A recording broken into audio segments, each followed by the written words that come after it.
menjadi orang yang mudah sebar-sebar, karena belum tentu itu berita benar. Kalau nggak ngerti, ayo belajar. Mulailah curiga jika sudah suruh-suruh. Sebarkanlah, hey, tunggu dulu. Periksalah kalimat, kok banyak tanda seru. Banyak huruf besar, mata gue jadi ngilu. Coba dicari beritanya dulu, mendingan begitu daripada keliru. Apa untungnya sebar kabar palsu, daripada nanti kamu yang malu. Cek dulu, daripada nanti kamu yang malu. Cek dulu, siapa tahu hoax. Yup. Hello,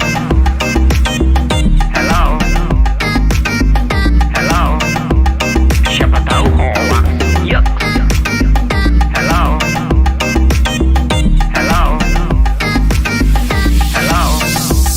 siapa tahu hoax. Hoax itu konten yang negatif, tujuannya itu ya provokatif. Paling cocok buat orang yang sensitif. Kalau ke gue ya gak efektif, tapi semua suka yang positif. Misalnya video yang inspiratif, meme yang lucu, itu juga sip. Positif, kreatif, dan produktif. Coba dicari beritanya dulu, mendingan begitu daripada keliru. Apa untungnya sebar kabar palsu, daripada nanti kamu yang malu. Cek dulu, daripada nanti kamu yang malu.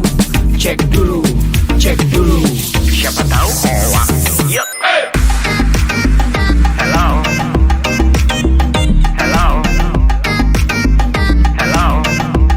siapa tahu hoax. Yup. Hello,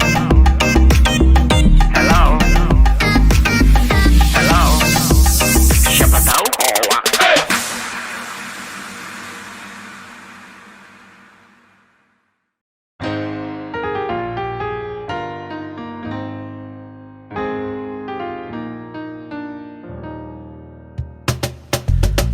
Tolong aku melolong, baca sosmed bikin aku bengong. Banyak berita isinya bohong, bikin orang jadi saling menggonggong. Seperti ada niat sebar kebencian, tanpa peduli akan ada kerugian. Seperti dapat munculnya permusuhan, karena tertipu jadi curigaan.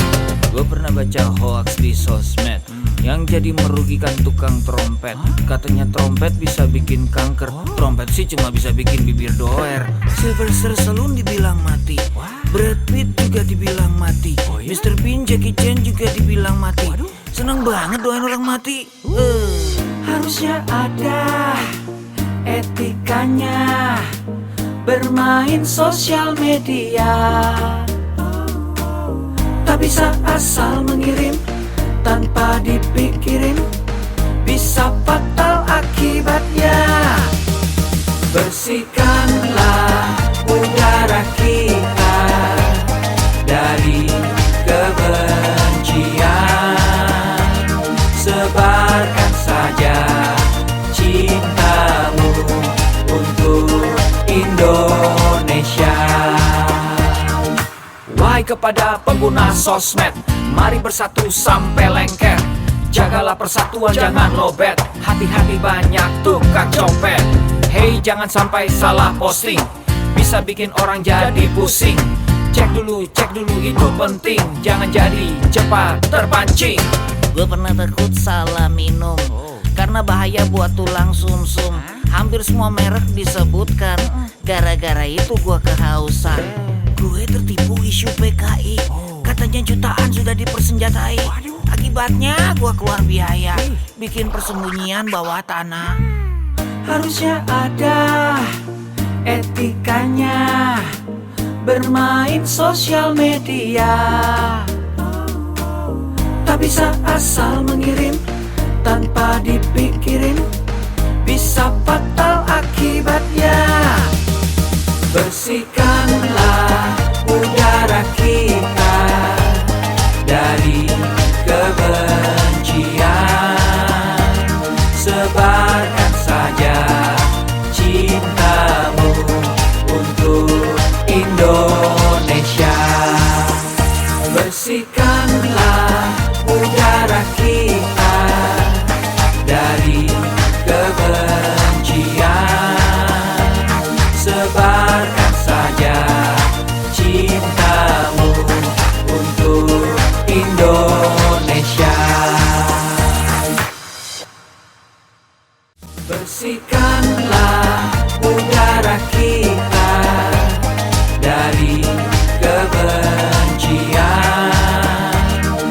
Tebarkan saja cintamu untuk Indonesia.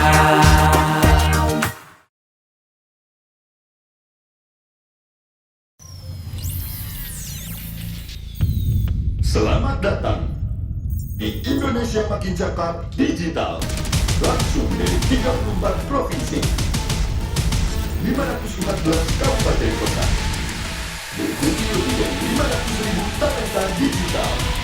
Inilah Indonesia Makin Cakap Digital.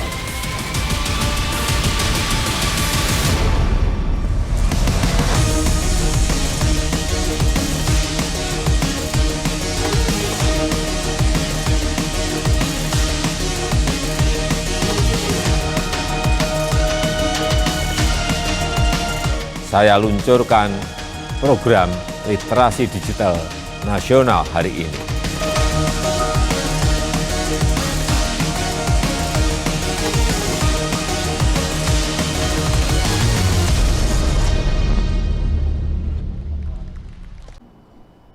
Indonesia Makin Cakap Digital. Gerakan Nasional Literasi Digital 2021, saya ucapkan selamat siang untuk Kota Singkawang, Kalimantan Barat. Assalamualaikum warahmatullahi wabarakatuh. Shalom, Om Swastiastu, Namo Buddhaya, salam kebajikan. Dan apa kabarnya teman-teman pada siang hari ini? Semoga dalam keadaan sehat walafiat dan tetap bersemangat sehingga bisa memberikan hal positif di dunia nyata maupun dunia maya. Senang sekali tentunya saya Septi DJ bisa hadir di hadapan teman-teman seluruhnya pada hari ini Selasa 2 November 2021 dengan tema besar kita yakni lawan balik hoax bersama dengan literasi digital. Acara ini diinisiasi oleh Kemkominfo, Indonesia Maju dan juga Siberkreasi. Teman-teman, seperti yang kita ketahui bahwa teknologi informasi dan komunikasi di Indonesia terus berkembang pesat yang dimana masyarakatnya memiliki kemudahan untuk mengakses internet. Penetrasi pengguna internet di Indonesia mencapai 73,3% yang dimana menghantarkan Indonesia menjadi pasar ekonomi digital terbesar se-Asia Tenggara. Berangkat dari fakta ini, Presiden Republik Indonesia Bapak Joko Widodo membuat visi terbesarnya yakni transformasi digital menuju digital nation dengan salah satu programnya yakni sumber daya bertalenta digital. Dan untuk itu, sesuai visi Presiden, Kemkominfo yang menggandeng GLRD Siberkreasi yang telah membuat roadmap hingga tahun 2024 untuk meningkatkan partisipasi digital masyarakat, mendorong pengembangan ilmu pengetahuan masyarakat di bidang TIK dan juga digital, serta mendorong tingkat kecakapan transformasi digital dalam pemanfaatan teknologi baru. Dan di dalam peta jalan ini dirumuskan 4 kerangka untuk menyusun literasi digital. Yang pertama ada digital skill, digital ethics, digital safety, dan juga digital culture. Dan program literasi digital akan tersebar di 34 provinsi, juga 514 kabupaten juga kota, dengan menggandeng 110 mitra strategis dan juga siberkreasi lainnya. Baik teman-teman, seperti yang kita ketahui juga bahwa selama pelaksanaan acara ini tentunya ada tata tertib yang patut dipatuhi. Yang pertama tetap menjaga protokol kesehatan, selanjutnya mematikan mikrofon dan tetap menyalakan kamera video Anda. Tidak diperkenankan mencoret-coret layar, tidak diperkenankan juga menyala pada saat narasumber berbicara.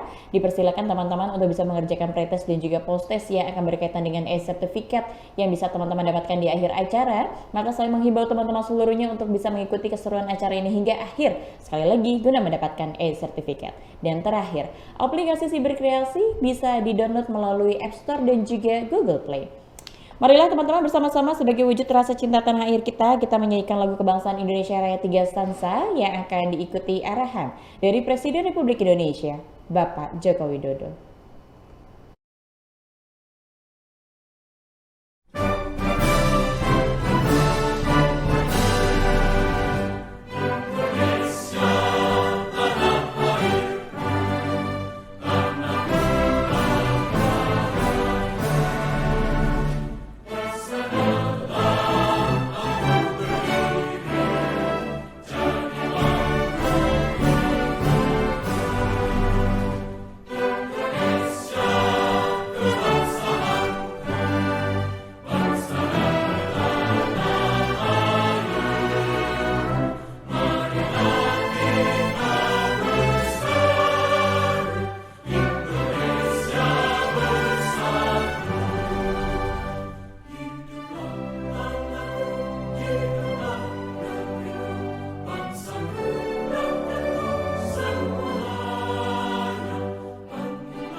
Bismillahirrahmanirrahim.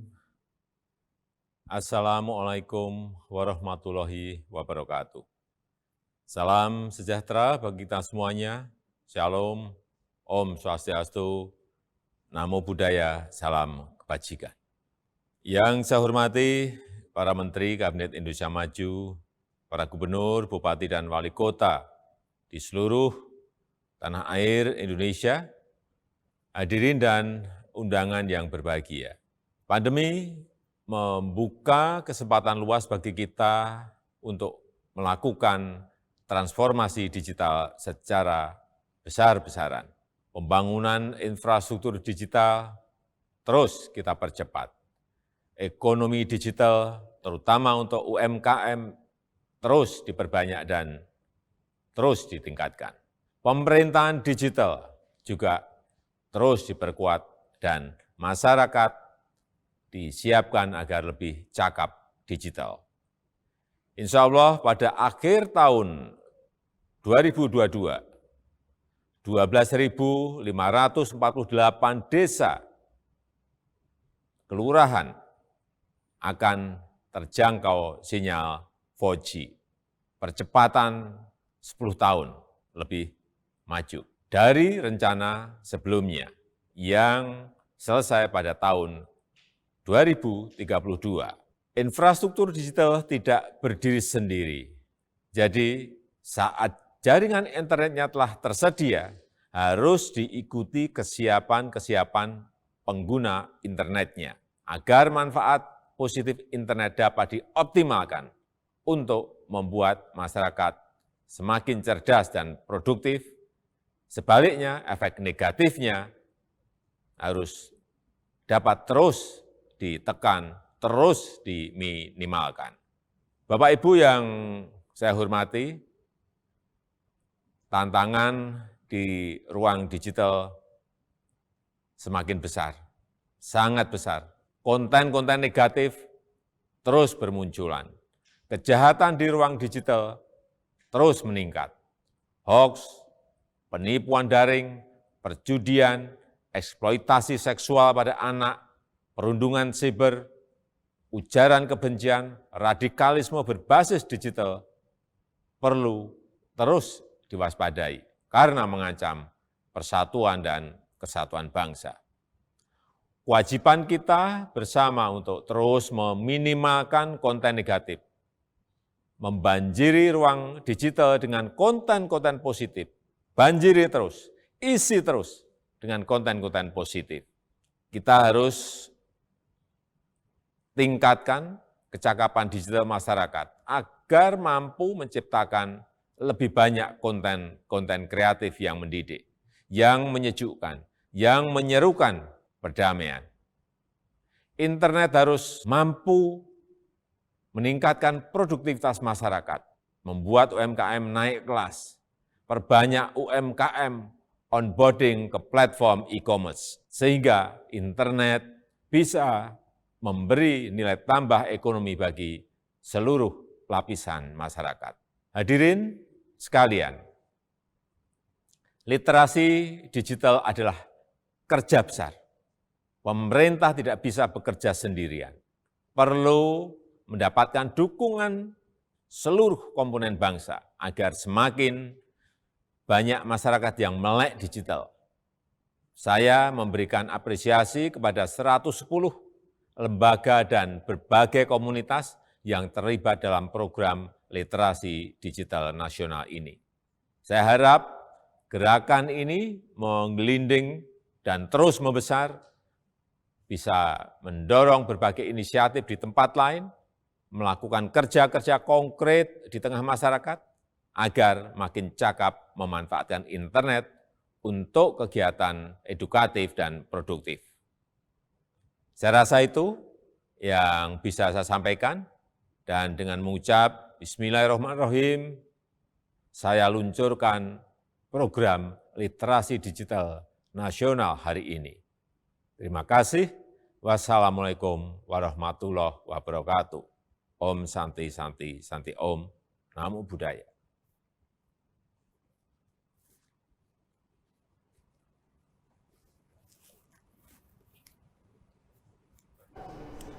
Baiklah teman-teman, demikianlah kita sudah mendengarkan arahan dari Presiden Republik Indonesia, Bapak Joko Widodo yang sudah meresmikan program literasi digital nasional di Indonesia.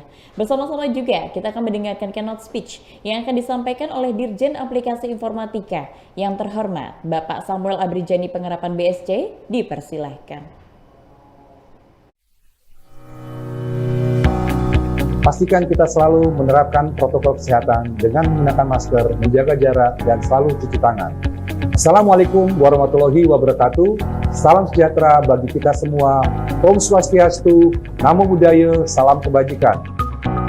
Rekan-rekan yang saya hormati, puji syukur kita panjatkan kehadiran Tuhan Yang Maha Esa. Atas berkat dan rahmat-Nya, kita dapat berkumpul secara virtual dalam keadaan sehat di tengah situasi pandemi COVID-19. Semoga kita semua senantiasa dilimpahi dengan kesehatan dan damai sejahtera dalam upaya kita melawan pandemi COVID-19. Menjadi kebanggaan tersendiri bagi saya untuk membuka acara ini, di mana acara ini merupakan sebuah kegiatan yang diadakan oleh Kementerian Kominfo bekerja sama dengan Cyber Kreasi di bawah kerangka program literasi digital. Sebagaimana yang telah kita ketahui bersama, kehadiran pandemi dan pesatnya perkembangan teknologi telah mengubah cara kita beraktivitas dan bekerja. Kehadiran teknologi sebagai bagian dari kehidupan masyarakat inilah yang semakin mempertegas bahwa kita sedang menghadapi era disrupsi teknologi. Untuk menghadapi hal tersebut, kita semua harus mempercepat kerjasama kita dalam mewujudkan agenda transformasi digital Indonesia. Rekan sekalian yang berbahagia, salah satu pilar penting dalam mendukung terwujudnya agenda transformasi digital adalah menciptakan masyarakat digital di mana kemampuan literasi digital masyarakat memegang peranan penting di dalamnya. Sebagai tingkat paling dasar, kemampuan literasi digital merupakan kemampuan yang paling krusial dalam menghadapi perkembangan teknologi saat ini untuk mewujudkan masyarakat Indonesia yang tidak hanya mengenal teknologi, namun juga cermat dalam menggunakannya. Pada tahun 2020, Kementerian Kominfo bersama Kata Data melakukan survei status literasi digital nasional, mengacu pada kerangka literasi digital milik UNESCO. Kajian tersebut menunjukkan bahwa indeks literasi digital Indonesia ada pada angka 3,47 dari skala 1 sampai 4. Di mana hal itu menunjukkan bahwa indeks literasi digital kita hanya ada pada sedikit di atas tingkat sedang, namun belum mencapai tingkat baik.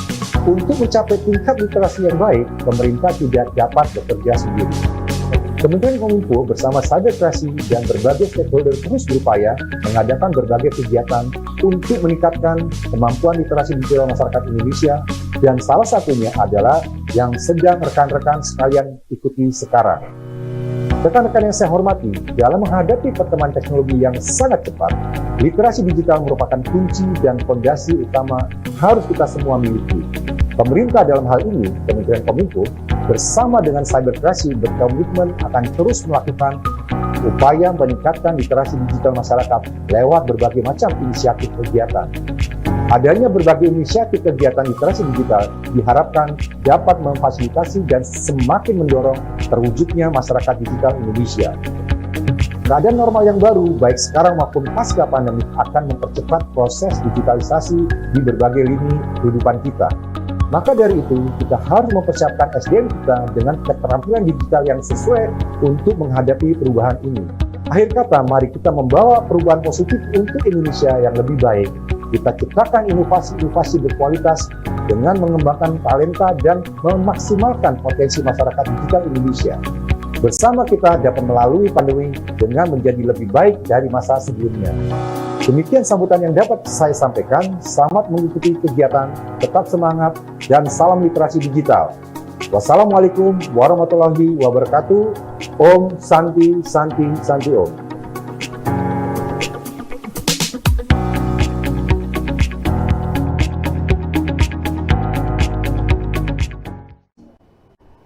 Baiklah teman-teman, demikian juga kita sudah mendengarkan keynote speech yang sudah disampaikan oleh Dirjen Aplikasi Informatika. Bersama-sama kita menundukkan kepala sejenak, kita berdoa memohon untuk kelancaran acara webinar ini, dan kita berdoa juga untuk keadaan Indonesia bisa kembali pulih dan aman dari penyebaran virus corona. Berdoa dipersilahkan.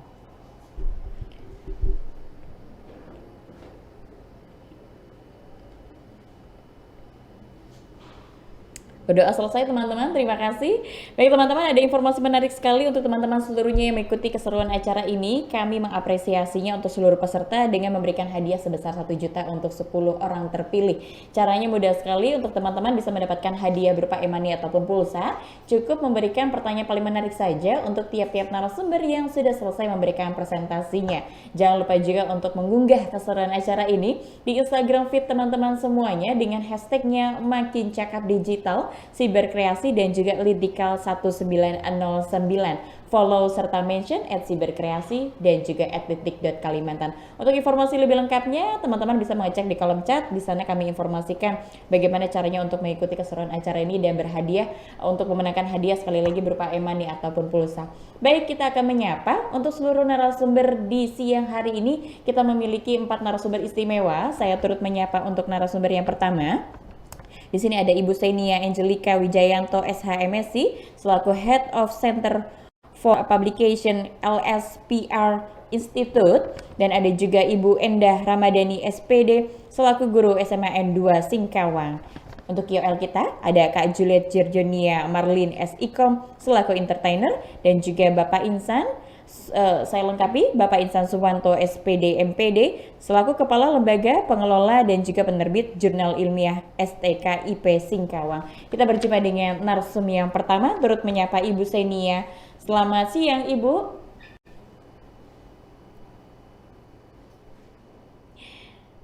Iya, dibantu untuk mengaktifkan mikrofon Ibu Senia. Ya, selamat siang. Selamat siang, bagaimana kabarnya Ibu Senia? Baik, sehat. Terima kasih. Baik, boleh diceritakan sedikit kesibukannya apa akhir-akhir ini? Oh, saya dosen, peneliti, dan juga pengajar di Institut Komunikasi dan Bisnis LSPR. Baik, cukup aktif dan juga produktif ya. Berkenan Ibu Senia untuk bisa memberikan pemaparan yang berarti untuk kami semua tentunya dengan tema aman berkolaborasi di dunia digital. Apakah sudah siap untuk bisa memberikan pemaparan? Ya, saya izin untuk share screen ya. Baik, untuk itu waktu presentasi dipersilahkan. Baik. Ya, selamat siang teman-teman, Bapak Ibu sekalian yang hadir pada ruang virtual kita hari ini. Perkenalkan, nama saya Senia. Saya akan membawakan hari ini materi tentang aman berkolaborasi di dunia digital. Nah, ini biasanya saya bagian terakhir gitu ya, tapi hari ini saya jadi pertama. Nggak apa-apa. Kegiatan saya banyak di Institut Komunikasi dan Bisnis LSPR, dan juga saya anggota dari Jaringan Pegiat Literasi Digital. Nah, Jaringan Pegiat Literasi Digital ini adalah kelompok yang kami kebetulan bersama beberapa gitu ya, teman dari Jaringan Pegiat Literasi Digital ini, kami menuliskan 4 modul yang hari ini akan dibahas. Nah, supaya tidak berlama-lama, mari kita langsung masuk kepada topik bahasan kita hari ini. Konsep yang utama adalah tentang keamanan bermedia digital, karena nama modulnya adalah digital safety gitu ya. Nah, di dalamnya ada banyak hal yang mungkin kita nggak akan cukup bahas semua, tapi saya akan coba sebagian besar gitu ya. Apakah yang diperlukan, karena kita sekarang ada di dunia yang digital, lebih mudah tentunya kita mengakses segala macam hal, lebih mudah juga kita berjumpa dengan berbagai macam orang, dan sebenarnya dunia digital ini punya banyak sekali keuntungan gitu ya untuk kita yang menggunakannya sehari-hari. Saya yakin di sini teman-teman dan Bapak Ibu yang hadir sudah familiar gitu ya, apalagi dengan pandemi kita semua harus ikutan menggunakan media digital ini. Nah, yang perlu dipastikan adalah maaf, karena kita menggunakan media-media digital, kita pakai gadget gitu ya, kita mengakses menggunakan laptop, komputer, handphone dan lain sebagainya, maka kita harus bisa memastikan ketika kita menggunakannya, kita berada di dalam sebuah sistem yang aman. Nah, seperti apakah keamanan ini? Ada 4 hal yang mungkin saya akan share hari ini ya, Bapak Ibu. Nah, tapi pertanyaannya, apa saja sih yang perlu kita jaga di dunia digital. Karena kalau misalnya kita mau menggunakan gadget, kita pasti mau kita bisa pakai maksimal gitu ya, dengan perasaan yang tenang. Tidak ketakutan nanti dihack, tidak ketakutan bahwa ada segala macam bahaya mengintai kita. Nah, makanya kita perlu menjaga keberadaan kita di dunia digital. Dari apa saja yang perlu kita jaga? Nah, yang pertama adalah perangkatnya. Kalau kita menggunakan laptop gitu ya misalnya untuk mengakses ini, mungkin ada yang pakai handphone. Kalau saya di sini menggunakan komputer gitu ya. Handphone kita, komputer kita, laptop kita itu semua punya isinya macam-macam. Nah, isinya ini ada yang isinya game mungkin, ada yang isinya hal-hal yang penting. Nah, apapun isinya itu kita perlu menjaga supaya isinya ini tidak disalahgunakan oleh pihak-pihak yang tidak bertanggung jawab. Nah, ada hal-hal yang perlu kita waspadai karena banyak hal yang di luar kendali kita sebenarnya Bapak Ibu.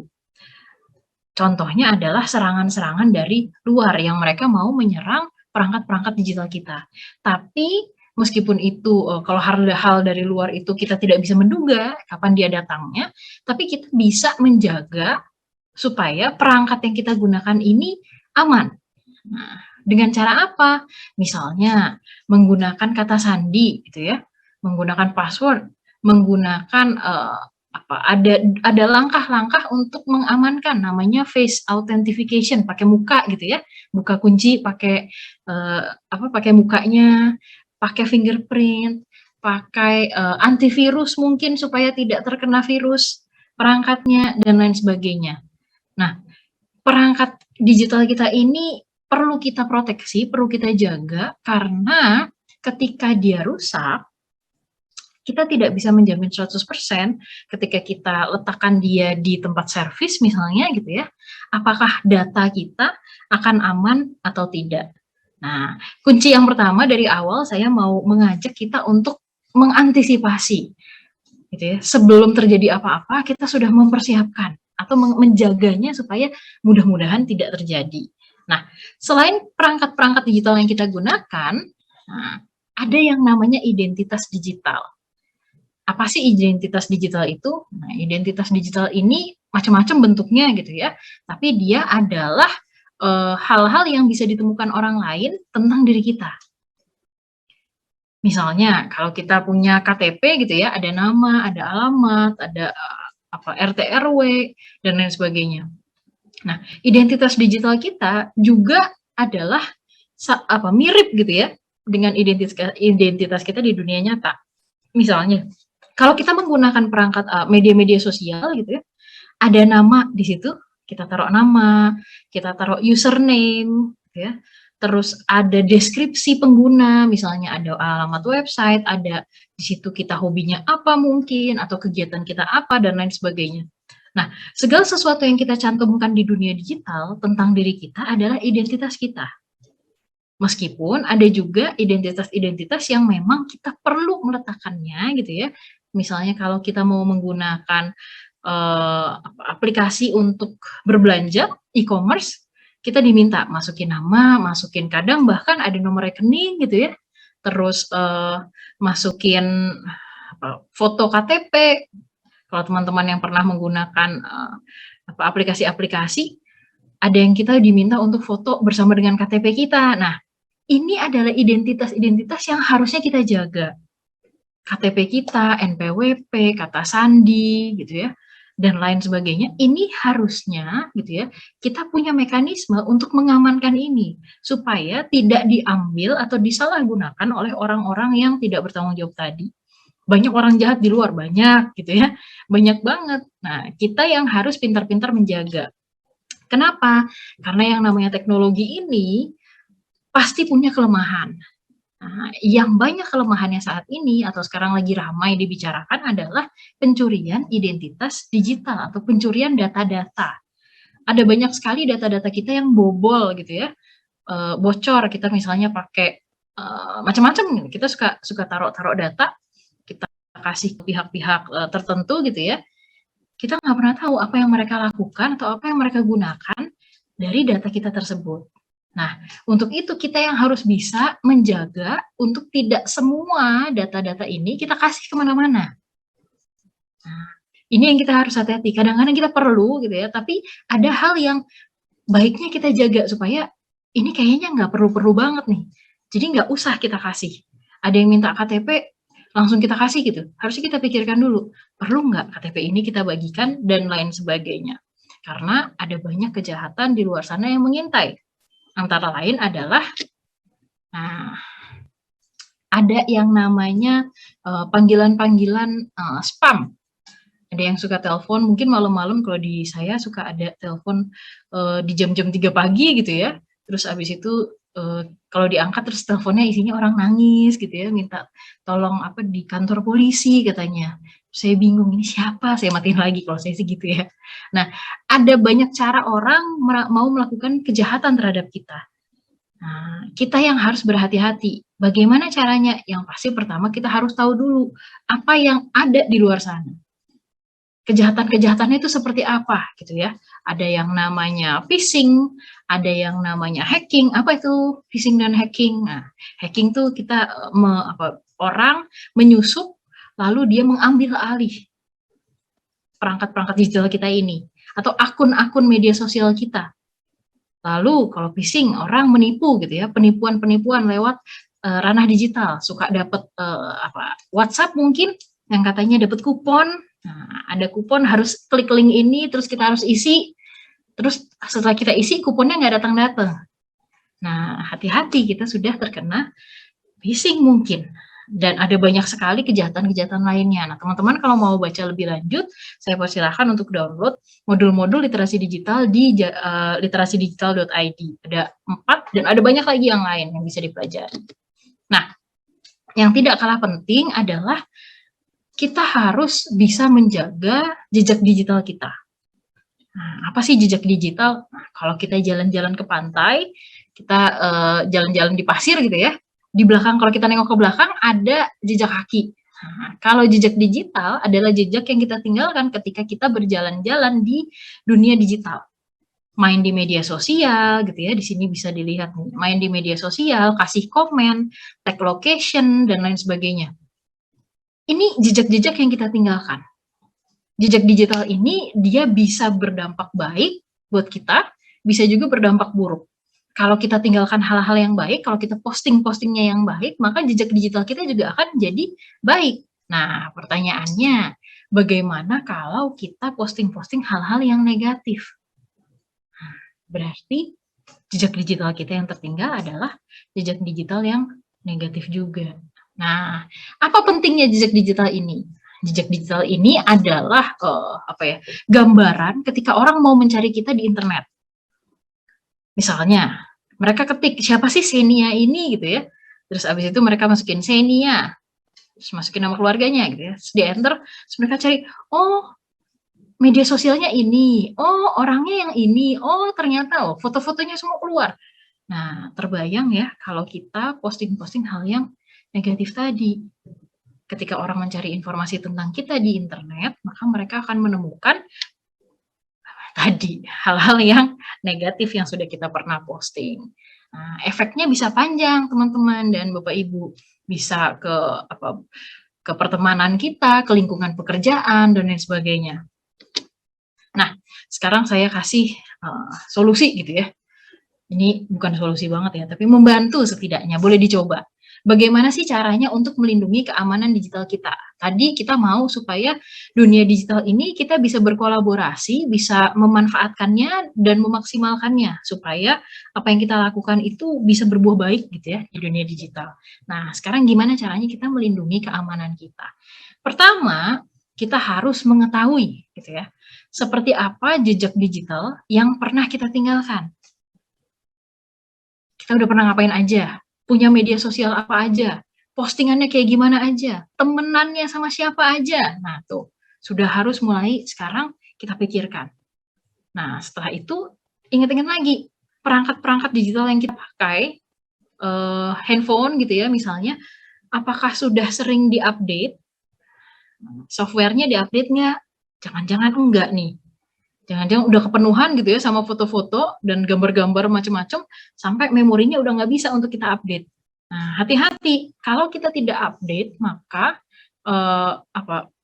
handphone kita dan perangkat-perangkat digital menjadi lebih rawan dari tadi ada hacker, ada orang yang mau menyusup dan lain sebagainya. Nah, kita juga harus paham ancaman apa yang ada di luar. Gimana caranya untuk paham ini? Banyak antara lain adalah dengan tadi baca panduan-panduan literasi digital. Nah, yang kedua, karena kita mau berkolaborasi, maka kita harus menciptakan.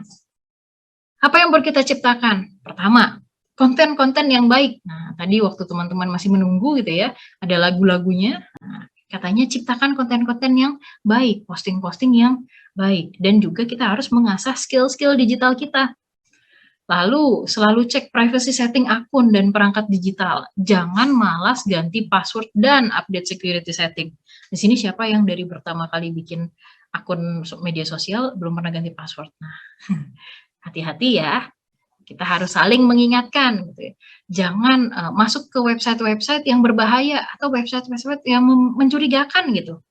Udah kelihatan, wah ini kayaknya ada virus ini, aduh jangan-jangan ini nanti kenapa-napa. Terus kita tetap masuk ke situ. Nah, itu namanya kita masuk ke kandang macan. Nah, saring dulu sebelum kita sharing. Jadi ketika kita mau posting, ketika kita mau melakukan sesuatu, harus kita pikirkan dulu. Jangan semua langsung. Kadang kalau kita mau posting tuh kadang terbawa emosi gitu ya. Langsung kita posting gitu. Ternyata itu yang kadang-kadang juga menjadi ambang kehancuran gitu ya mungkin ya. Jadi kita harus hati-hati. Postingan kita adalah apa yang orang lihat tentang kita. Sehingga kita harus bisa menjaga apa yang kita bagikan. Kalau tidak bermanfaat, mungkin nggak usah diposting. Kalau tidak berkata-kata dengan baik gitu ya, kalau tidak memotivasi, kalau tidak memberikan insight-insight yang baik untuk orang-orang, mungkin baiknya kita tahan dulu. Atau kita pikirkan dulu, perlu sekali nggak kita posting ini? Nah, yang terakhir dari saya, jangan berhenti di kita. Teman-teman yang hari ini sudah mengikuti rangkaian webinar literasi digital ini, ilmu-ilmunya pasti udah nambah gitu ya. Atau udah mulai disegarkan lagi. Yang tadinya udah lupa, sekarang jadi ingat lagi. Nah, yang didapat hari ini jangan berhenti di sini, jangan berhenti di kita. Tapi kita bisa bagikan juga kepada orang-orang yang ada di sekitar kita. Supaya semua kita sama-sama jadi melek digital. Terima kasih. Baik, terima kasih juga Ibu Senia yang sudah bantu memaparkan tadi terkait aman berkolaborasi di dunia digital begitu ya. Saya turut sedikit mereview apa yang sudah disampaikan oleh Ibu Senia. Keamanan identitas digital itu bisa dengan cara melihat PIN, password dan juga sandi. Untuk two factor authentication mungkin perlu diperhatikan juga OTP dan juga identitas lainnya. Yang tidak terlihat itu nama akun, foto profil pengguna, deskripsi pengguna, identitas lain yang tercantum dalam akun begitu ya. Dan bagaimana cara untuk melindungi keamanan digital kita? Tadi yang sudah disampaikan ada dua hal mungkin seperti apa jejak digital kita, proteksi yang sudah kita miliki itu yang harus dipentingkan, ancaman apa saja yang ada di luar sana. Dan untuk collaboration-nya, ciptakan konten yang baik. Selalu cek privacy setting akun dan perangkat digital, jangan malas mengganti password dan update security setting. Saling ingatkan jika masih bisa hapus informasi yang tidak perlu diketahui semua orang begitu. Saring sebelum sharing dan jangan berhenti di kita, sebarkan. Itu mungkin konten-konten positif yang harus disebarkan ya. Terima kasih banyak sekali lagi Ibu Senia. Kita akan berjumpa di akhir sesi, di sesi Q&A. Teman-teman, kami nantikan untuk bisa memberikan pertanyaan paling menarik untuk Ibu Senia, karena sekali lagi masih berkesempatan besar untuk bisa mendapatkan hadiah dari kami berupa e-money ataupun pulsa. Jangan lupa juga untuk unggah keseruan acara ini di Instagram feed begitu dengan hashtag Makin Cakep Digital, Siberkreasi dan juga Litikal 1909, follow serta mention @siberkreasi dan juga @litik.kalimantan ya. Baik, kita beranjak untuk mendengarkan materi selanjutnya. Kali ini terkait bijak sebelum mengunggah di media sosial ya, karena ternyata apa yang kita sudah unggah itu hati-hati, itu ternyata bisa menyimpan rekam jejaknya. Jadi kalau bisa berpikir dulu sebelum kita mengunggah. Kita akan mendengarkan pemaparannya kali ini dari Ibu Enda selaku guru SMAN 2 Singkawang. Kita sapa, selamat siang Ibu Enda. Dibantu untuk mengaktifkan mikrofon Ibu Endah.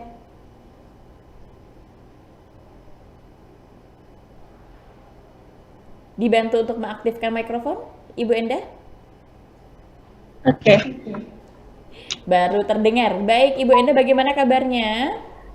baik. Baik ya. Ibu Endah kalau boleh tanya, mengajar mata pelajaran apa, Bu? Saya mengajar mata pelajaran matematika. Matematika. Baik, luar biasa sekali. Ibu Endah berkenan untuk bisa menyampaikan materi ya, yang akan bermanfaat untuk kawan-kawan seluruhnya. Dan mungkin apabila ada siswa-siswinya mengikuti, turut disapa terlebih dahulu karena di sini ada peserta dari SMAN 2 Singkawang ya. Selamat siang, selamat datang Iya. juga di acara webinar untuk SMAN 2 Singkawang. Dipersilakan Ibu Endah untuk bisa memberikan pemaparan. Waktu untuk presentasi dipersilakan.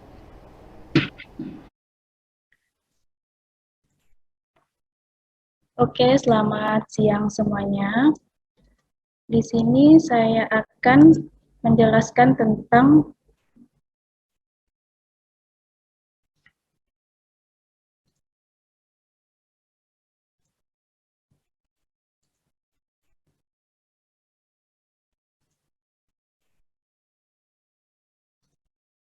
bijak sebelum mengunggah di sosial media ya. Nah, yang pertama yang kita harus tahu itu pengertian media sosial.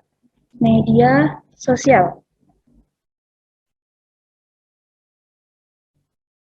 Nah, di sini media sosial adalah sebuah media online dengan para penggunanya bisa dengan mudah berpartisipasi bagi dan menciptakan isi melalui blog, jejaring sosial, wiki, forum, dan dunia virtual. Nah, Ibu Endah, di sini, izin Ibu boleh Mohon dibantu maaf. untuk full screen Ibu tampilannya. ya sebentar. Oke, sudah ya. Belum Ibu. Seperti instruksi tadi saya berikan saat briefing, dibantu untuk full Sebentar, screen saya- terlebih dahulu, lalu baru di share screen ya. Oke, sebentar ya.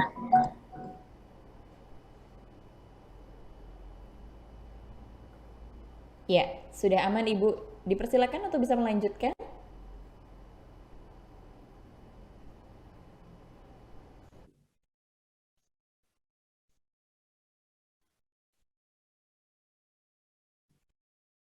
Nah, di sini saya lanjutkan kembali. Nah, di sini ada tentang berita bahwa netizen Indonesia itu dinobatkan sebagai netizen paling tidak sopan se-Asia Tenggara. Nah, hal ini tidak sebanding dengan persepsi orang luar negeri ketika mereka itu berkunjung ke Indonesia. Nah, orang luar negeri yang menganggap orang Indonesia adalah orang yang ramah dan murah senyum. Berarti ini menunjukkan bahwa sebagian besar masyarakat Indonesia itu belum bijak dalam menggunakan informasi, komen maupun kritik di media sosial. Nah, bijak dalam media sosial. Nah, menurut KBBI, kata bijak itu bisa diartikan sebagai menggunakan akal, budi, pandai, mahir. Nah, oleh karena itu, orang yang bijak dalam bersosial media adalah orang yang selalu menggunakan akal budinya dalam menggunakan media sosial. Bijak bersosial media dapat dikaitkan dengan etika berinternet. Nah, etika berinternet itu adalah seperangkat prinsip yang mengatur individu atau kelompok tentang perilaku apa yang akan diterima saat menggunakan internet dan media sosial. Oke, selanjutnya, nah sebelum kita membagikan cerita atau mengunggah sesuatu di media sosial, nah kita bisa perhatikan nih, think, ada THINK. Nah, yang pertama itu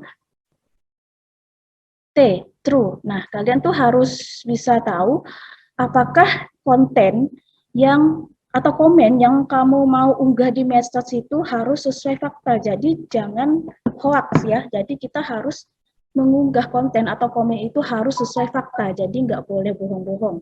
Nah, seperti itu. Yang H, helpful. Apakah konten atau komen atau unggahan yang pengen kalian unggah di medsos itu harus bermanfaat bagi orang lain. Jadi nggak boleh justru melukai orang lain ya. Jadi harus bermanfaat bagi orang lain. Nah, yang I-nya informasi. Apakah informasi yang kamu unggah bisa dipertanggungjawabkan? Jadi, jangan sampai informasi yang kalian unggah itu informasi yang hoax. Seperti itu. Jadi, harus bisa dipertanggungjawabkan. Nah, yang N itu apa needed. apakah konten yang kamu unggah adalah suatu yang bisa membantu orang lain. Nah, jadi konten atau sesuatu yang pengen kalian unggah, informasi atau segala apapun, itu dapat membantu orang lain. Nah, seperti itu. Yang terakhir itu kind. Apakah konten yang kamu unggah sudah bijak atau sopan? Nah, kita harus mengunggah konten atau informasi, komen segala macam di media sosial itu harus bijak ya, sopan. Jadi tidak boleh kasar. Nah, seperti itu. Oke, selanjutnya. Nah, ini adalah 5 panduan dasar menggunakan media sosial. Nah, ini agar nyaman, aman untuk menggunakan media sosial. Yang pertama itu menjaga privasi. Nah, maksudnya membuat kata kunci. Nah, jadi tidak mudah memberikan informasi dan data diri di media sosial. Seperti kalau misalnya kita punya akun media sosial seperti Facebook dan sebagainya, setidaknya akun privasi yang seperti nomor handphone atau alamat rumah itu setidaknya bisa diprivasikan hanya untuk kita saja yang melihatnya, jangan sampai orang luar itu bisa melihatnya gitu, seperti itu. Nah, yang kedua itu jaga keamanan akun. Nah, kita tuh harus jaga akun kita agar tidak mudah di-hack orang lainnya, seperti itu. Jadi kita harus bisa membuat kunci yang setidaknya yang tidak mudah ditebak orang lain. Nah, seperti itu. Dan kalau sudah membuat kata kunci, setidaknya dicatat. Nah, jangan sampai kalian pun sendiri akan lupa kata kunci kalian. Nah, itu akan berbahaya ya. Akunnya akan mudah digunakan oleh orang lain nantinya. Oke, yang ketiga menghindari hoax. Nah, kalian itu kalau mendengar berita atau sesuatu atau apapun, biasanya sering terjadi menerima SMS atau email tentang undian-undian hadiah ya. Nah, jangan percaya dulu mentang-mentang dapat undian hadiahnya tuh banyak, kayak selamat Anda mendapatkan 1 juta gitu, jangan percaya dulu. Tidak semudah itu kita mendapatkan hadiah seperti itu. Nah, bisa jadi itu adalah hoax. Jadi kalau kita dengar berita-berita itu, kita cerna dulu, kita cari tahu dulu informasinya. Nah, seperti itu, apakah ini benar atau ini hoax. Nah, jangan sampai kalian tertipu, seperti itu. Oke. Yang keempat, menyebarkan hal positif. Nah, jadi kalian itu kalau di medsos ya, di Instagram, apapun segala macam itu, Facebook, nah, kalian tuh harus menyebarkan hal positif. Misalnya kalian berbagi tentang kata-kata motivasi, itu lebih baik ya sebenarnya daripada menyampaikan hal-hal yang negatif seperti itu. Jadi kita harus menyebarkan hal-hal positif seperti membuka lowongan, menyebarkan informasi lowongan kerja. Nah, seperti itu. Yang kelima, yang terakhir, gunakan seperlunya. Jadi medsos itu tidak harus digunakan setiap saat ya, kita menggunakannya seperlunya untuk membantu meningkatkan produktivitas diri, sadar diri jika tidak ketergantungan. Nah, jadi kita jangan sampai ketergantungan sama medsos, apa-apa sedikit-sedikit medsos. Nah, seperti itu. Oke, itu adalah 5 panduan dasar untuk menggunakan media sosial. Nah, seperti itu ya. Oke, mungkin itu aja yang bisa saya sampaikan tentang bijak sebelum mengunggah di media sosial.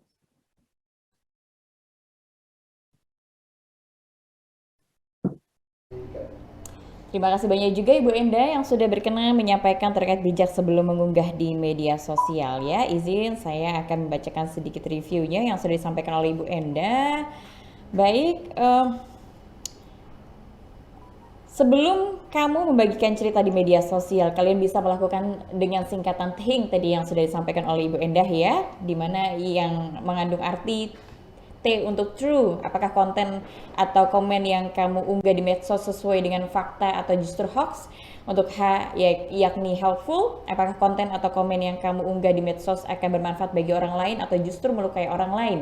I, information, apakah informasi yang kamu unggah bisa dipertanggungjawabkan. N untuk needed, apakah konten yang kamu unggah adalah sesuatu yang bisa membantu orang lain. Dan terakhir K, atau kind, apakah konten yang kamu unggah sudah bijak dan sopan atau justru kasar. Itu yang harus kita pentingkan sebelum kita mengunggah sesuatu, dengan istilahnya adalah THING ya, sesuai dengan singkatannya, true, helpful, information, needed, dan juga kind. Terima kasih Ibu Enda yang sudah berkenan menyampaikan. Sekali lagi semoga bermanfaat. Kita berjumpa di akhir sesi untuk sesi Q&A. Teman-teman, kami nantikan juga pertanyaan paling menarik untuk Ibu Enda untuk bisa kami pilih dan berkesempatan untuk memenangkan hadiah berupa e-money ataupun pulsa. Beranjak untuk mendengarkan materi selanjutnya, teman-teman, kali ini dengan temanya pentingnya memiliki digital skill di masa pandemi COVID-19. Nah, ini mungkin kalau misalnya kita berbicara soal digital skill, banyak sekali ternyata tren pekerjaan yang hadir di dunia digital. Kita akan mendengarkannya dari KOL kita yang akan bantu memaparkan, Kak Juliet selaku entertainer. Kita sapa terlebih dahulu. Selamat siang, Kak Juliet. Selamat siang, Kak Septi. Halo, bagaimana kabar Kak Juliet?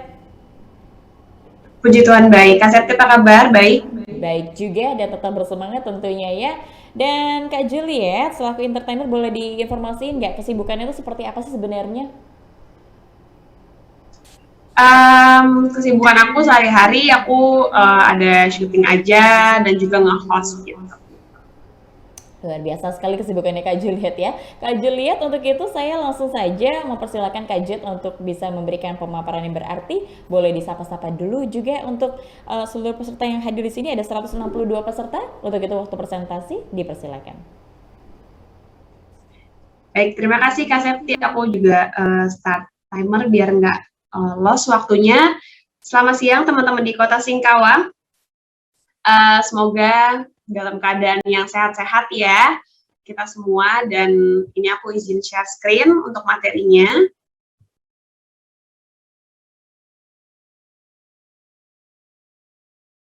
Ya. Oke, sudah terlihat. Jadi topik aku seperti yang tadi udah diinfoin juga sama Kak Septi adalah pentingnya memiliki digital skills di masa pandemi. Ini ada Instagram aku. Nanti untuk lebih tahu kegiatan aku bisa dilihat aja di Instagram. Dan digital skills itu adalah kemampuan individu dalam mengetahui, memahami, dan menggunakan perangkat keras dan piranti lunak TIK serta sistem operasi digital. Dan masa pandemi COVID-19 ini secara nggak langsung ya teman-teman, itu membuat kita tuh melek digital, harus memaksa kita untuk mengasah kecakapan digital kita. Menurut Kominfo dan juga Japlidi dan juga Siberkreasi ada 4 pilar literasi digital, ada digital skills, digital ethics, digital culture, dan juga digital safety. Nah, digital skill ini juga pilar literasi digital yang tidak kalah penting, karena betul tadi kata Kak Septi, kita juga bisa jadi melihat peluang-peluang lapangan pekerjaan yang bisa tercipta di era digital dan juga di masa pandemi seperti ini. Dan seperti yang kita tahu, sekarang tuh semuanya beralih ke digital, bahkan belanja pun sekarang hampir semuanya online, meeting pun meeting online gitu. Jadinya memang tidak bisa dipungkiri bahwa sekarang kita tahu apa serba digital. Terus gimana sih caranya melatih digital skills di masa pandemi COVID-19? Nah, ada 4 hal yang perlu diketahui juga. Ada pengetahuan dasar mengenai lanskap digital, internet, dan juga dunia maya atau dunia digital. Dan pengetahuan dasar mengenai search engine atau mesin pencari informasi dan juga bagaimana penggunaannya, dan juga pengetahuan dasar mengenai aplikasi percakapan, messenger, dan juga media sosial, marketplace atau aplikasi dompet digital. Di mana 4 hal ini memang 4 hal yang kita hadapi sekarang, dan saya rasa akan terus seperti itu, akan terus makin maju. Kayaknya kita nggak mungkin mundur ya, karena teknologinya akan semakin maju. Jadi kita juga harus punya kecakapan digital supaya kita bisa ngikutin trennya. Ya, jadi internet adalah sebuah sistem komunikasi global yang menghubungkan komputer-komputer dan jaringan-jaringan komputer di seluruh dunia. Dan menurut Kemdikbud, era digital itu adalah masa ketika informasinya itu mudah dan cepat diperoleh, karena akses informasinya tuh sangat terbuka, arus informasinya pun cepat, real time gitu ya. Dan teknologi digital adalah teknologi yang menggunakan sistem komputerisasi yang terhubung dengan internet. Ini dia sedikit informasi ya, bahwa menurut We Are Social, ini dia penggunaan mobile connection, internet user, dan juga active social media user bisa dilihat teman-teman banyak ya, angkanya sampai ratusan juta, dan bahkan ini lebih dari 50% semuanya. ini dia daily time span-nya. Jadi untuk internet tuh orang-orang rata-rata setiap harinya menghabiskan waktu untuk akses internet 8 jam 52 menit, hampir 9 jam satu harinya. Itu udah lumayan banyak ya. Sepertiga hari itu udah digunakan untuk internet. Mungkin sekarang akan lebih meningkat lagi karena kita sekarang apapun udah serba pakai internet. Bahkan melek pun itu langsung ngelihatnya sosial media yang dimana itu juga menggunakan internet. Kerja, sekolah itu juga menggunakan internet. Nah ini dia sosial media platforms yang paling sering, paling banyak digunakan itu YouTube yang pertama. Nggak heran ya, karena sekarang apa-apa kita lihat YouTube, bahkan nonton, bahkan acara-acara televisi pun banyak yang sudah bertransformasi ke YouTube. Artis-artis juga sekarang udah banyak yang punya YouTube gitu.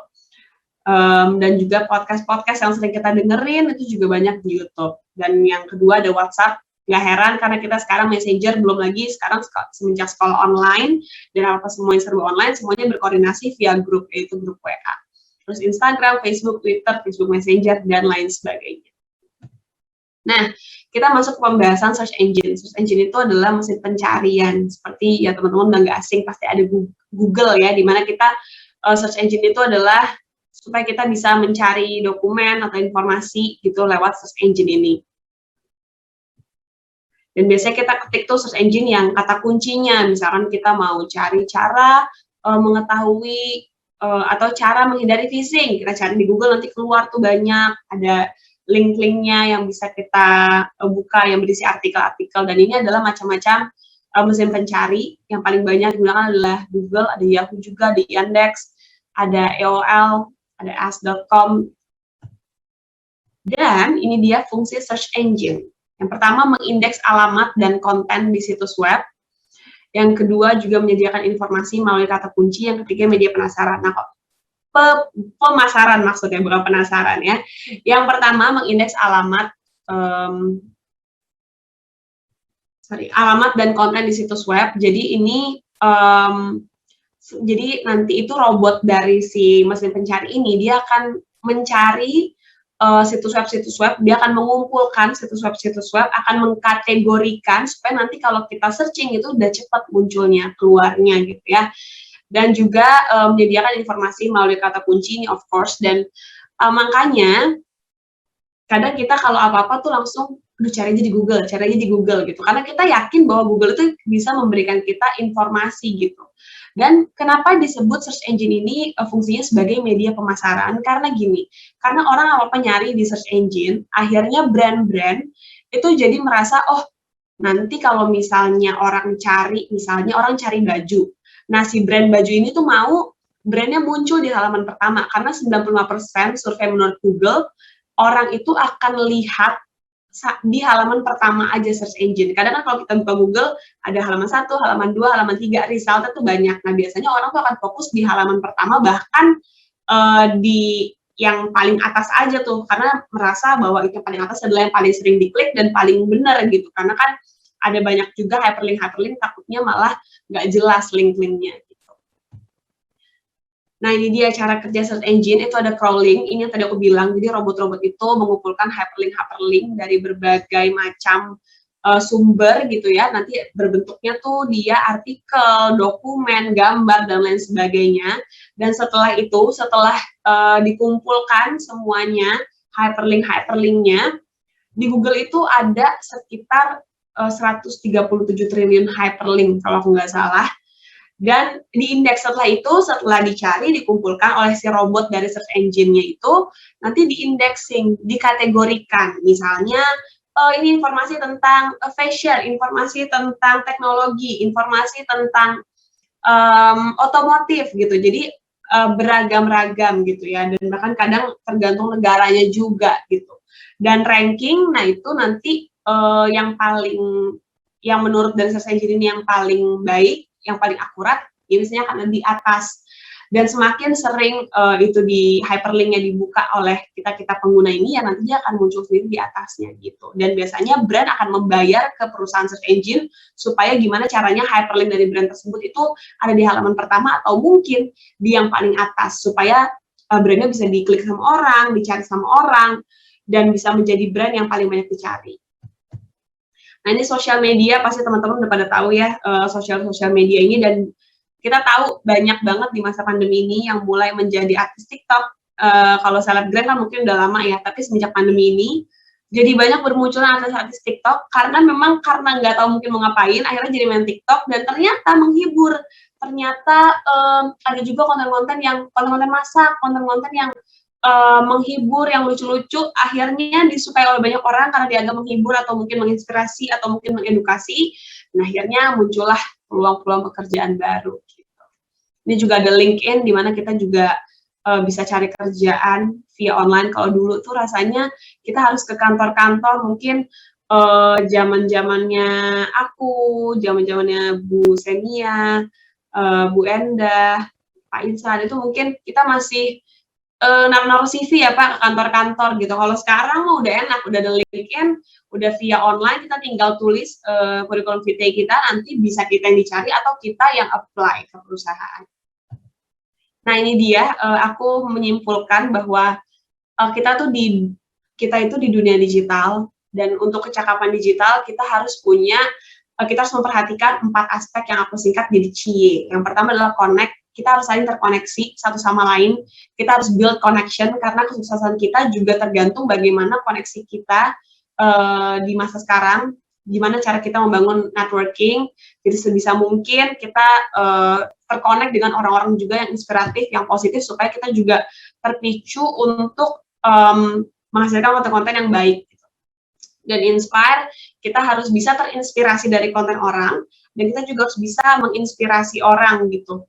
Jadi jangan membuat konten yang sia-sia, apalagi yang negatif. Dan juga entertain juga kita harus sebisa mungkin kita juga mencari hiburan di dunia digital. Kalau memang tidak menghibur, diabaikan aja, dan sebisa mungkin pun hal-hal yang kita share, hal-hal yang menghibur aja, yang bisa memberikan aura-aura positif juga, kalau kata anak-anak sekarang positive vibes ke teman-teman digital kita gitu ya, supaya kita bisa, apalagi di masa pandemi ini kan orang udah pada stres ya, jadi jangan upload konten yang membuat pusing lagi. Sebisa mungkin upload hal-hal yang entertaining gitu, hal yang receh-receh yang kadang tuh lucu-lucu gitu ya.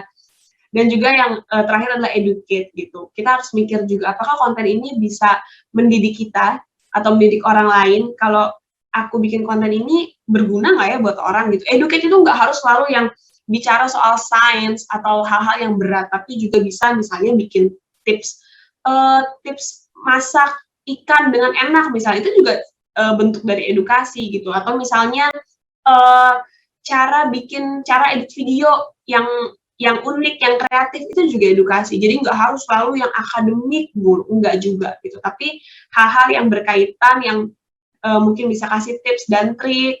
Misalnya juga life hacks, itu banyak banget juga kan sekarang di TikTok, yang kadang mungkin dulu kita nggak tahu, tapi karena sekarang dengan adanya teknologi kita jadi bisa tahu.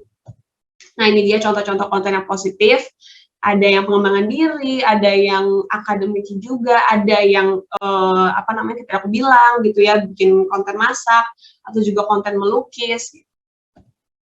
Nah, jadi pandemi dan dunia digital itu membuka lebih banyak peluang pekerjaan baru. Pilihannya dari tangan kita mau menghasilkan apa melalui platform digital yang ada, mau jadi positif atau menjadi negatif. Di sini aku ada gambar-gambarnya ya, ada yang jadi podcaster, ada yang vlogger, ada yang beauty vlogger, ada yang joget-joget TikTok, mungkin anything selama nggak merugikan orang dan nggak merugikan agama gitu, nggak melanggar norma-norma yang ada di masyarakat, nggak melanggar peraturan agama, silahkan gitu ya. Dan kita juga nggak boleh ngejudge orang, jangan merasa diri kita paling benar di dunia digital, karena orang itu setiap background-nya berbeda-beda. Jangan lupa, harus selalu diingat teman-teman, bahwa kita harus viral karena prestasi, bukan karena sensasi. Jadi jangan bikin konten, yang penting viral aja, yang penting dapat duit aja. Karena sebenarnya kalau kita viral karena sensasi, itu nggak akan lama teman-teman. Kita nggak akan diingat lama-lama gitu. Jangan bangga ketika kita viral karena dihujat orang gitu. Kita diundang ke TV gitu, karena kita viral, yang penting viral aja, nggak perlu gitu ya. Kita pelan-pelan, memang kadang konten-konten yang mengedukasi itu memang lama naiknya, tapi pelan-pelan, tapi nanti pasti algoritmanya akan mendukung gitu ya. Nantinya pasti yang penting konsisten dalam membuat konten, harus yakin sama konten yang dibuat, nanti pasti akan ada timingnya untuk bisa viral gitu. Nah, jadi selain peluang untuk menghasilkan karya, masa pandemi juga membuat kita makin intens ya menggunakan e-commerce dan juga dompet digital karena mengingatkan kita menghindari menggunakan uang fisik gitu ya. Jadi supaya cashless, supaya tidak ada penyebaran virus, akhirnya orang-orang jadi pakai dompet digital, jadi aktif banget. Kadang kita mau bayar sesuatu, bahkan bayar listrik pun bisa pakai dompet digital. Belanja lebih suka di e-commerce karena selain ada promo gratis ongkir, harganya nggak tahu kenapa lebih affordable, lebih terjangkau. Dan transaksi digital yang aman di masa pandemi, ini mungkin sedikit tips dari aku, hindari menggunakan wifi publik saat transaksi, karena kita nggak pernah tahu siapa di balik wifi publik itu. Jadi daripada data kita yang diambil, daripada ada hal-hal yang tidak diinginkan, karena kan transaksi digital itu sangat banyak informasi data pribadi kita, apalagi info rekening kita, jadi harus kita berhati-hati banget. Dan belanja online hanya di situs yang terpercaya. Bahkan di situs yang terpercaya pun kita harus lihat penjualnya ini reviewnya gimana ya, track recordnya seperti apa. Dan biasanya kita lebih aman belanja di e-commerce karena apa? Karena ada pihak ketiga. Jadi kadang uang kita tidak akan sampai di penjual kalau memang barangnya belum kita terima gitu. Jadi kalau mau belanja lewat Instagram boleh, tapi harus benar-benar kita lihat dulu gitu ya, apakah memang kredibel. Testimoni juga sekarang tidak bisa menjadi jaminan ya teman-teman gitu, karena kadang ada testimoni palsu. Jadi alangkah baiknya belanjanya di e-commerce gitu. Kalau memang lihat dari Instagram, tanya sama orangnya, bisa nggak belanja lewat e-commerce gitu. Karena kan sudah ada fasilitasnya itu e-commerce, jadi lebih baik digunakan. Dan tidak sembarangan menggunakan one-time password. One-time password ini sama pentingnya dengan password pribadi kita. Jadi tidak boleh diberitahukan kepada pihak manapun, termasuk pihak kalau ada yang mengatasnamakan, oh saya dari aplikasi e-commerce A, jangan dikasih gitu, karena kadang kalau kita dapat kode OTP kan sudah dibilang ya itu rahasia dan tidak boleh diberitahukan kepada siapapun, termasuk orang-orang yang mengaku dari aplikasi tersebut. Terakhir dari aku, ada penutup, si Ayu lagi makan kikil, makannya ditemenin sama si Fahmi. Yuk kita asah digital skill biar makin cakep digital di masa pandemi. Kalau ada yang mau bertanya silahkan di chat box. Terima kasih teman-teman. Terima kasih juga Kak Juliet yang sudah berkenan tadi menyampaikan hal terkait pentingnya memiliki digital skill di masa pandemi COVID-19. Sedikit mereview ya. Tadi yang sudah dikatakan oleh Kak Juliet, masa pandemi COVID-19 secara tidak langsung memaksa kita untuk mengasah digital skill karena hampir semua kegiatan kita beralih menjadi serba digital. Lalu bagaimana cara mengasah digital skill di masa pandemi COVID-19 ya? Seperti yang diungkapkan oleh Kak Juliet. Satu, pengetahuan dasar mengenai landscape digital, internet dan juga dunia maya.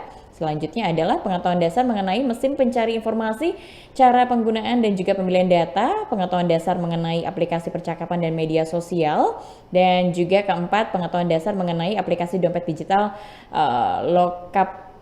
loka pasar atau marketplace dan juga transaksi digital. Baik, demikian yang sudah disampaikan oleh Kak Juliet. Terima kasih banyak Kak Juliet. Kita berjumpa di akhir sesi di sesi Q&A. Baik teman-teman, sebelum beranjak untuk mendengarkan pemaparan selanjutnya, saya turut memberi informasi kepada seluruh partisipan di sini untuk mementingkan etika dalam acara webinar ini. Saya melihat di kolom chat banyak sekali perkataan-perkataan yang tidak sewajarnya begitu. Mungkin dari beberapa peserta, apakah ada dari SMA M2 Singkawang, boleh dibantu dicatat untuk Ibu Endah ya. Beberapa nama yang di sini memberikan komentar-komentar yang tidak sepantasnya ya. Silakan Bu Endah boleh dicatat di sana dan mungkin bisa dari pihak sekolah untuk memberikan peringatan kepada anak tersebut untuk bisa lebih beretika lagi di dunia nyata maupun dunia maya ya. Terima kasih atas kerjasamanya teman-teman seluruh partisipan, dan kita beranjak lagi untuk mendengarkan materi selanjutnya. Kali ini terkait memahami batasan dalam kebebasan berekspresi di dunia digital ya. Ini juga seperti yang tadi saya sampaikan untuk mengingatkan warning ini ada kaitannya dengan materi selanjutnya. Sekali lagi, batasan apa yang harus kita berikan ketika kita berselancar di dunia maya. Ini adik-adik semuanya patut mendengarkan. Kali ini akan dibantu oleh Pak Ihsan yang akan membantu memaparkan. Kita sapa terlebih dahulu. Selamat siang Pak Ihsan. Selamat siang. Bagaimana kabarnya Pak Ihsan? Alhamdulillah, semoga Mbak Septi dan kawan-kawan semua selalu sehat gak ya? Baik, amin amin ya robbal alamin Pak Ihsan. Kami tunjuk tentunya Pak Ihsan dan juga narasumber yang lain sebagai pahlawan literasi digital. Untuk itu berkenan untuk menyampaikan informasi kepada kami yang berarti, dan waktu untuk presentasi dipersilahkan. Terima kasih. untuk share screen dulu ya.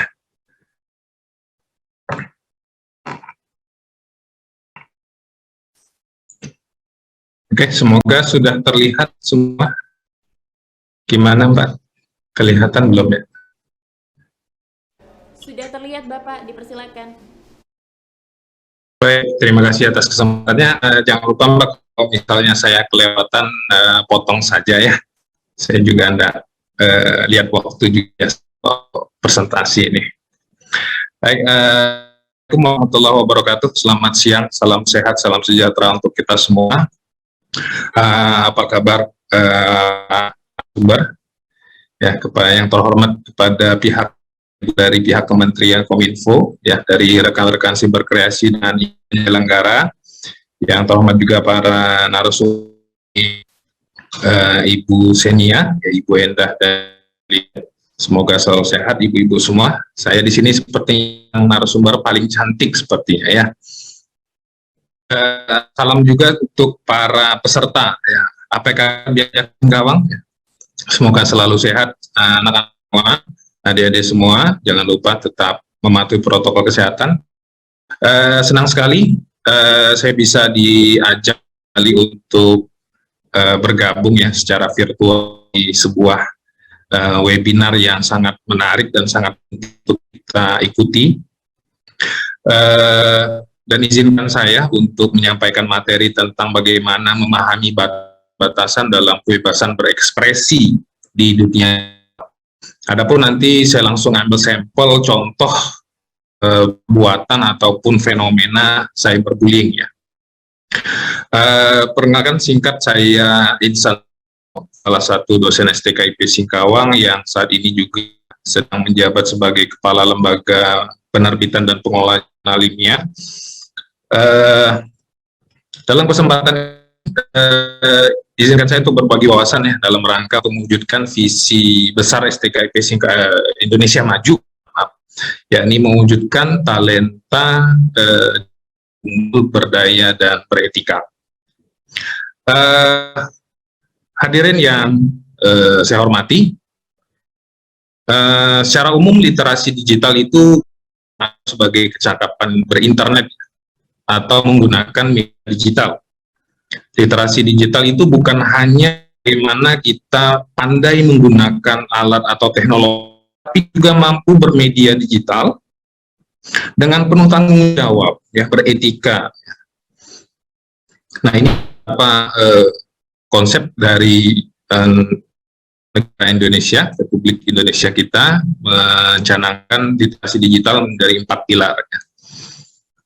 Saya langsung saja ke digital culture ya, bagaimana kita bermain media sosial, produk-produk digital dengan memahami cara berinteraksi, cara berperilaku, cara berpikir ya, cara berkomunikasi dalam dunia digital. Nah, sederhananya seperti itu kalau digital culture. Hadirin yang berbahagia, perkembangan dunia saat ini memang mempengaruhi perilaku masyarakat ya. Dulu istilah mulutmu harimaumu, sekarang menjadi harimu harimaumu. Berbagai kemudahan di interaksi digital itu di mana kita dapat mengekspresikan diri dengan bebas ya. Kita merasa lebih bebas berpendapat, kita bebas bersuara ya, karena efek borderless dari internet. Bukan berarti kita tuh dapat mengungkapkan ataupun dengan semena-mena sesuka hati menyampaikan apapun ya, dan terkadang kita juga tidak merasakan konsekuensi yang muncul atau timbul dari jika kita tidak memahami batasan atau menggunakan media digital. Banyak fenomena-fenomena yang negatif yang terjadi di dalam interaksi digital, misalnya ujaran kebencian, vulgar, ya, berita-berita hoax, berita bohong, hingga hal-hal yang merugikan.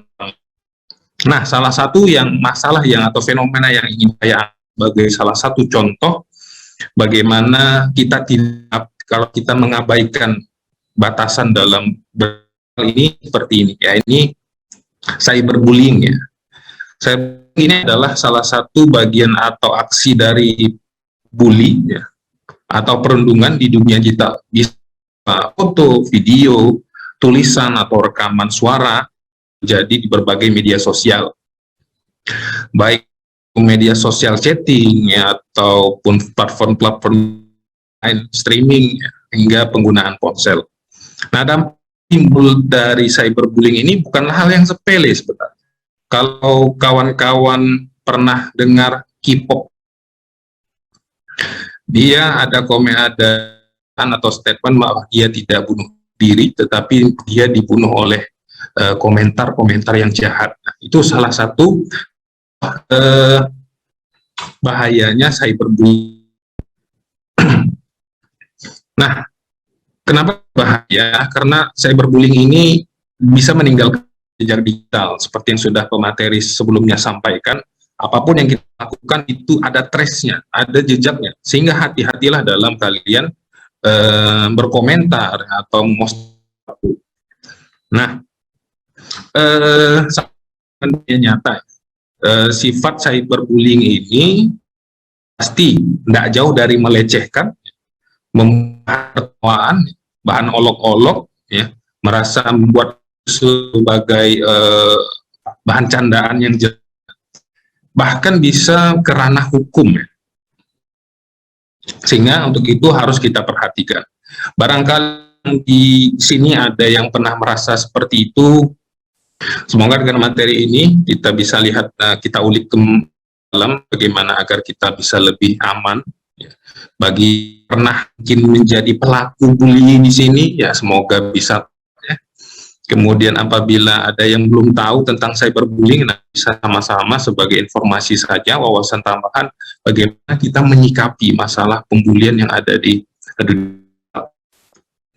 Nah, seperti apa sih bentuk bully di dunia digital atau di cyberbullying ini? Nah, misalnya ada menyebarkan kebohongan atau tentang seseorang, memposting foto yang memalukan, kemudian ancaman yang sering juga ini, ya ini junking, flaming, dan trolling. Ini yang sekali anak-anak muda kita lakukan, atau kalau streaming game online itu suka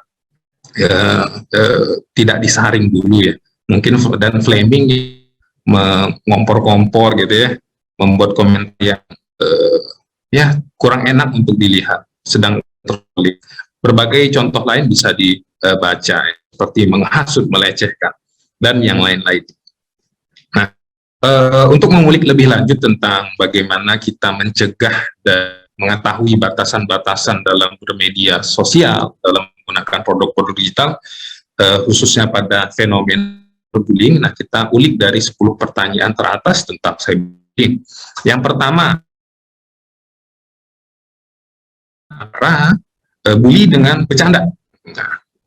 Nah, kita memang semua suka bercanda ya, semua orang pasti suka, tetapi kadang-kadang nih, ya, kalau di dunia digital kita ini membedakan mana yang bercanda, mana yang bully.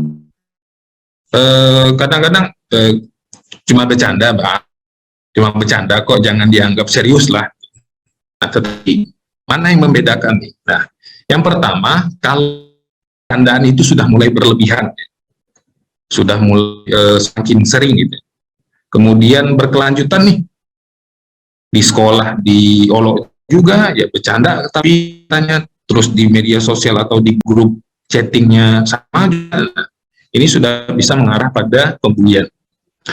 Yang menonjol juga kalau ini dikatakan bully adalah jika orang di luar, pihak di luar itu sudah melihat dan menarik perhatian dari. Nah, kemudian pertanyaan keduanya, apa sih dampak yang ditimbulkan dari cyberbullying? Cyberbullying ya.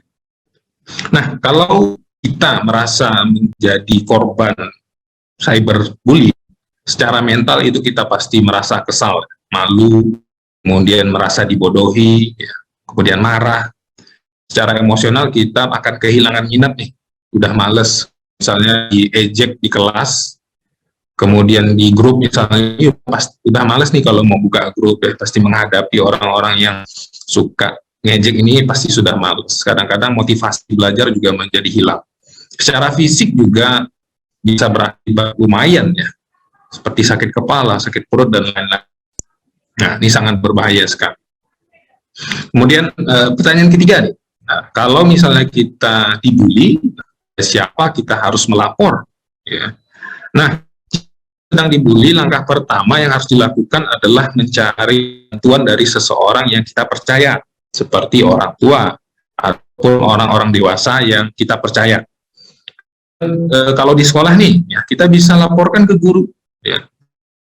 Kebetulan cyberbullying ini bisa dibuktikan secara akurat ya. Kalau misalnya ada yang ngejek atau ngebully, screenshot saja buktinya, lapor, atau bahkan diblokir ya. Nah, ini berikut cara yang bisa dilakukan. Kemudian jika kita mengalami cyberbullying tapi takut ngomong, nah, gimana caranya nih? Langkah yang pertama, jika kita mengalami cyberbullying, mulailah bicara, ngomong aja, ya, ngomong saja, lapor saja ya, kepada siapapun, bahkan kepada teman, kepada orang tua, sehingga atau saja kita mencari orang yang kira-kira dipercaya atau membuat kita nyaman, ya. Kemudian cari orang yang bisa bersedia membantu kita untuk mengatasi masalah ini. Nah, kemudian bagaimana nih ya, kalau misalnya teman kita menjadi korban, kira-kira apa yang lakukan nih sebagai teman? Siapapun bisa menjadi korban cyberbullying ya. Jika kita melihat ini terjadi pada kita, nah cobalah untuk didukung ya. Didukung artinya motivasi gitu. Ya, abaikan saja ya. Berikan kekuatan mental kepada dia, dukungan, kemudian bantu untuk dipecahkan masalahnya. Kemudian kalau misalnya ingin melapor ya, ajak atau ikuti untuk lapor. Kalau misalnya bilang udah salah, takut ya, tidak apa-apa, dorong dia untuk ikut lapor, karena kalau ini dibiarkan akan sangat berbahaya. Kemudian bagaimana sih kita menghentikan cyberbullying ataupun efek-efek atau fenomena kasus di dunia digital yang lain? Memang apakah berhenti? Nah, memang dunia digital ini sangat memberikan manfaat dan banyak hal positif yang bisa kita dapatkan. Namun seperti halnya dunia nyata, digital ini juga punya banyak risiko yang harus kita hindari. Kita juga harus bijak dalam menggunakan berbagai aplikasi atau platform-platform ya, jangan asal misalnya nih lagi ngetren nih pakai TikTok nih, yuk install tanpa dipelajari terlebih dahulu. Kemudian nah ini saringlah sebelum di-sharing ya. Karena kita bagikan atau apa yang kita peroleh atau kita sebar ini ada efeknya. Nah, kemudian bagaimana cara mencegah informasi-informasi yang berkaitan dengan diri kita ya, di media sosial ya, agar tidak dipermalukan. Nah, untuk itu sekali lagi berpikirlah kalau kalian ingin memposting sesuatu. Ya, kalau masang profil ya profil yang baik ya. Nanti jangan sampai pasang profil yang berlebihan sehingga bisa dimanfaatkan untuk dijadikan bahan olokan. Jangan berikan detail pribadi ya, tadi sudah disampaikan oleh para narasumber sebelumnya. Kalau ada hal-hal yang bersifatnya pribadi, jangan ditampilkan atau jangan diterakan di profil akun-akun media sosial kita. Kemudian pelajarilah pengaturan-pengaturan privasi pada atau aplikasi-aplikasi ya, ada pembatasan di sana sehingga kita aman ya. Kemudian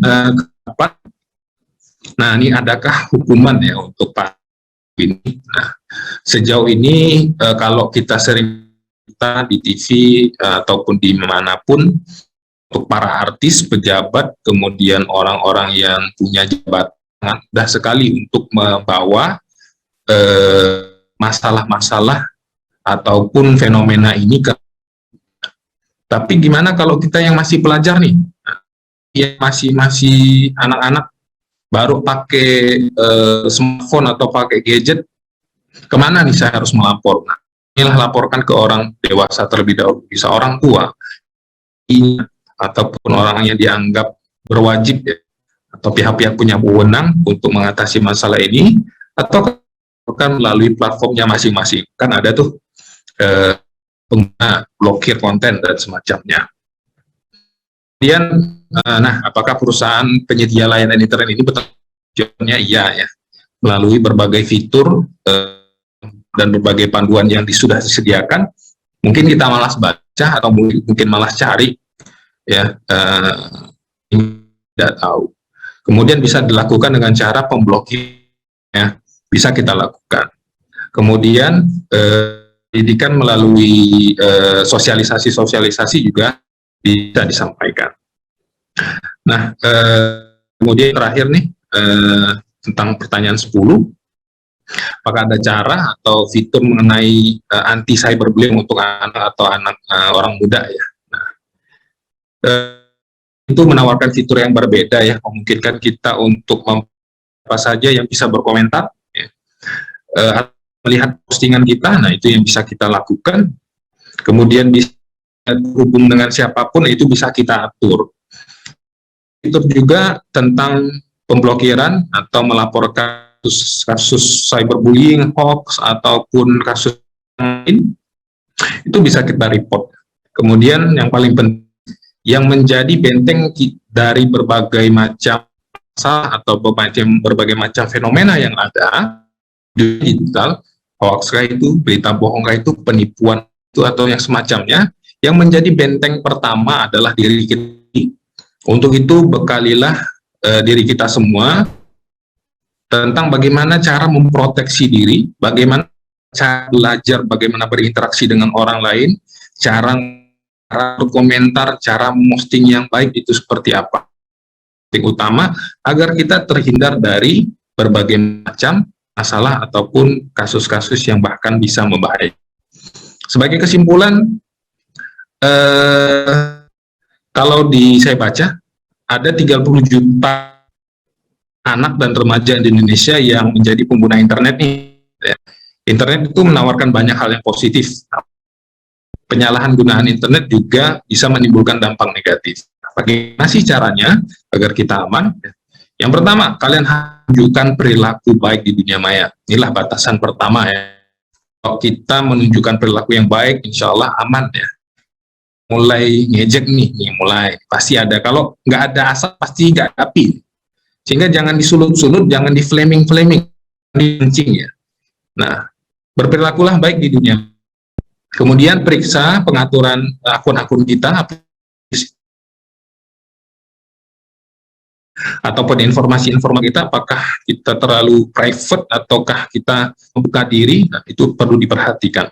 Kemudian jangan menyebarkan rumor atau cerita atau foto yang membuat seseorang jadi malu ya. Kayak tadi baca komen si Aldi botak, nah itu udah mancing tuh namanya tuh. Nah, sehingga hati-hati, bisa menyakitkan bagi orang, bahkan bisa kasus yang lebih parah. Kesimpulan terakhir, bagaimana kita mengatasi cyberbullying ataupun kasus-kasus yang lain. Nah, jika kita menjadi korban, ya, langsung ngomong, ya, kasih tahu pada orang-orang kita percayai. Kemudian kalau kita melihat kawan kita korban, ya, beranikan diri untuk ya, unjuk suara, kemudian tunjuk mereka yang menjadi korban. Kemudian laporkan dan perilaku yang baik selama kita menggunakan produk-produk digital ataupun bermedia sosial. Sebagai penutup, 3 kunci ya menjadi pegangan agar menjadi orang yang pandai menggunakan produk digital ya. Kalian menerima sesuatu dari berbagai produk digital, pikir sebelum posting ataupun komen, dan berpikirlah sharing. Demikian, terima kasih semua. yang sederhana ini bisa menjadi salah satu pembelajaran bagi kita untuk meningkatkan kompetensi literasi digital. Terima kasih, saya kembalikan kepada Mbak sebagai moderator. Terima kasih. Terima kasih juga Pak Insan yang sudah berkenan tadi memaparkan terkait memahami batasan dalam kebebasan berekspresi di dunia digital ya. Mungkin sedikit saya bisa mereview apa yang sudah disampaikan oleh Pak Insan tadi. Bagi para korban yang mengalami cyberbullying mungkin ya, diharapkan untuk bisa mulai bicara, cari yang nyaman dan bersedia untuk membantu begitu. Laporkan ke orang dewasa, laporkan ke pihak berwajib dan juga laporkan ke platform. Untuk hukuman dari cyberbullying itu ada peraturannya. Dan juga mungkin apa tindakan yang bisa kita lakukan adalah dengan pengaturan pembatasan, block dan report dan juga self protect. Itu yang sudah disampaikan oleh Pak Ihsan. Terima kasih Pak Ihsan yang sekali lagi berkenan sudah memaparkan materi yang bermanfaat untuk kita semuanya. Berkenan juga teman-teman seluruhnya untuk menyertakan pertanyaan paling menarik untuk Pak Ihsan dan juga seluruh narasumber yang hadir di siang hari ini. Karena kita akan langsung saja masuk ke sesi Q&A. Berkenan untuk seluruh narasumber bersiap menjawab pertanyaan yang masuk yang hadir dari kawan-kawan ya. Baik, saya bacakan pertanyaan yang masuk. Untuk narsum yang pertama hadirnya dari Kak Ulfatin dengan pertanyaan, kita sering menemui banyak sekali web atau form yang memerlukan data diri kita sebagai syarat untuk akses suatu informasi yang kita butuhkan. Nah, apakah standar suatu website atau form aman bagi kita untuk input data pribadi? Mohon tipsnya. Berkenan untuk menjawab secara singkat Ibu Senia. Baik, terima kasih untuk pertanyaannya. Iya, memang sekarang banyak sekali ya ketika kita diminta untuk input data-data dan input tambahan-tambahan lain gitu ya. Nah, sebenarnya tidak, ketika kita mengakses web, mungkin kita harus perhatikan apakah ada warning komputer kita, perangkat digital kita itu sudah diperlengkapi dengan sistem untuk menjaga kalau misalnya webnya mencurigakan, kalau misalnya ada sinyalir bahwa ini pernah mengirimkan spam, dia pernah disusupi dengan malware dan lain sebagainya, komputer kita otomatis sudah ada tanda bahaya bahwa ini website yang berbahaya. Kita tidak boleh akses lagi gitu ya. Kalau tadi berarti kalau misalnya input data dan lain-lain ini jadi hal yang berbeda gitu ya, karena kadang-kadang di website yang aman pun, di situs-situs link-link yang aman pun, ketika kita input data kita bisa jadi nanti disalahgunakan gitu. Nah, kalau untuk itu, mungkin yang lebih perlu kita jaga adalah data-datanya. Bagaimana cara menjaganya? Sederhana, kalau saya diminta untuk mengisi link dengan misalnya suruh lampirkan KTP, foto KTP gitu ya, atau foto NPWP, berkali-kali diminta seperti itu, saya biasa berikan yang sudah saya bookmark, yang sudah saya watermark. Nah, salah kan? Nah, watermark, jadi ada keterangannya bahwa ini saya berikan kepada pihak mana dan kapan.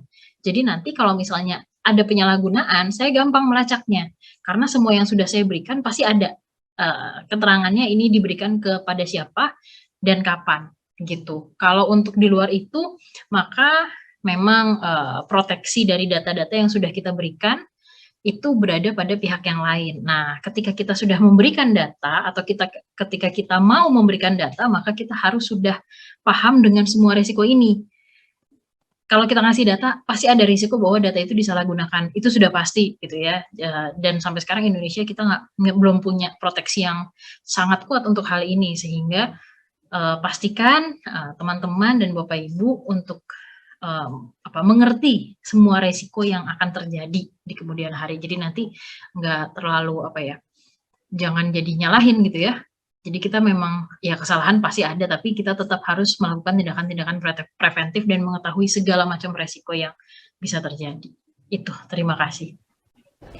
Terima kasih juga Ibu Senia yang sudah berkenan menjawab pertanyaan yang hadir dari Kak Ulfatin ya. Sedikit mereview tadi yang sudah dijawab oleh Ibu Senia. Yang perlu dijaga adalah data-data kita. Beri data yang sudah disisipkan watermark, mungkin itu bisa jadi penyelesaian begitu ya, atau jadi solusi.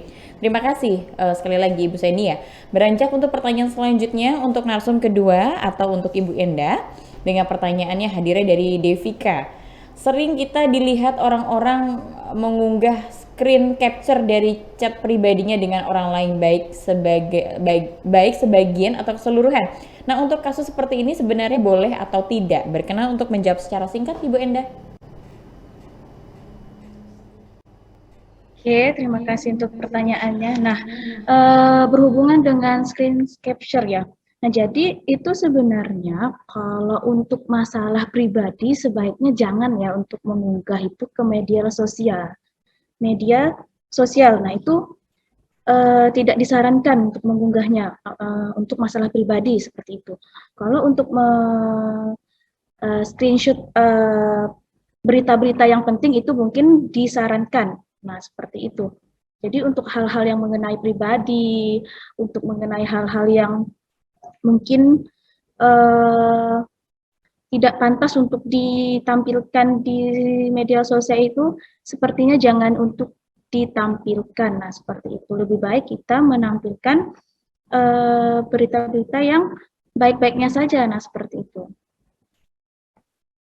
Terima kasih Bu Endah yang sudah berkenan menjawab pertanyaan dari Kak Devika. Jadi sarannya dari Bu Endah kalau bisa jangan ya dengan hal-hal yang pribadi tersebut, sepertinya jangan sering-sering kita bagikan di media sosial.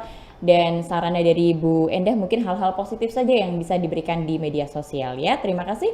Dan kita beranjak untuk pertanyaan selanjutnya untuk narsum ketiga untuk Kak Juliet, hadirnya dari Kak Georgiana. Saya ulangi di sini pertanyaannya dari Kak Budiono, mohon maaf. Ini untuk Kak Juliet, hadirnya dari Kak Budiono dengan pertanyaan, di era serba digital sangat mudahnya kita mencari informasi yang mengarah ke konten positif maupun negatif. Salah satu alasannya sebagian orang memilih konten negatif adalah rasa penasaran. Adakah tips dan trik agar lebih cerdas dan pintar memilih konten sesuai kebutuhan dan usianya, terutama pada generasi muda atau anak-anak? Berkenan untuk menjawab secara singkat pertanyaan dari Kak Budiono, Kak Juliet. Ya, terima kasih Kak Seti dan juga Kak Budiono. Jadi kalau dari aku, intinya gini, kita kan pasti udah tahu mana konten yang positif, mana yang negatif. Bahkan tadi juga Kak Budiono udah sempat mention bahwa kadang konten negatif itu buat kita penasaran. Berarti kita harus lebih mematikan rasa penasaran kita untuk konten-konten yang negatif, karena kita udah tahu.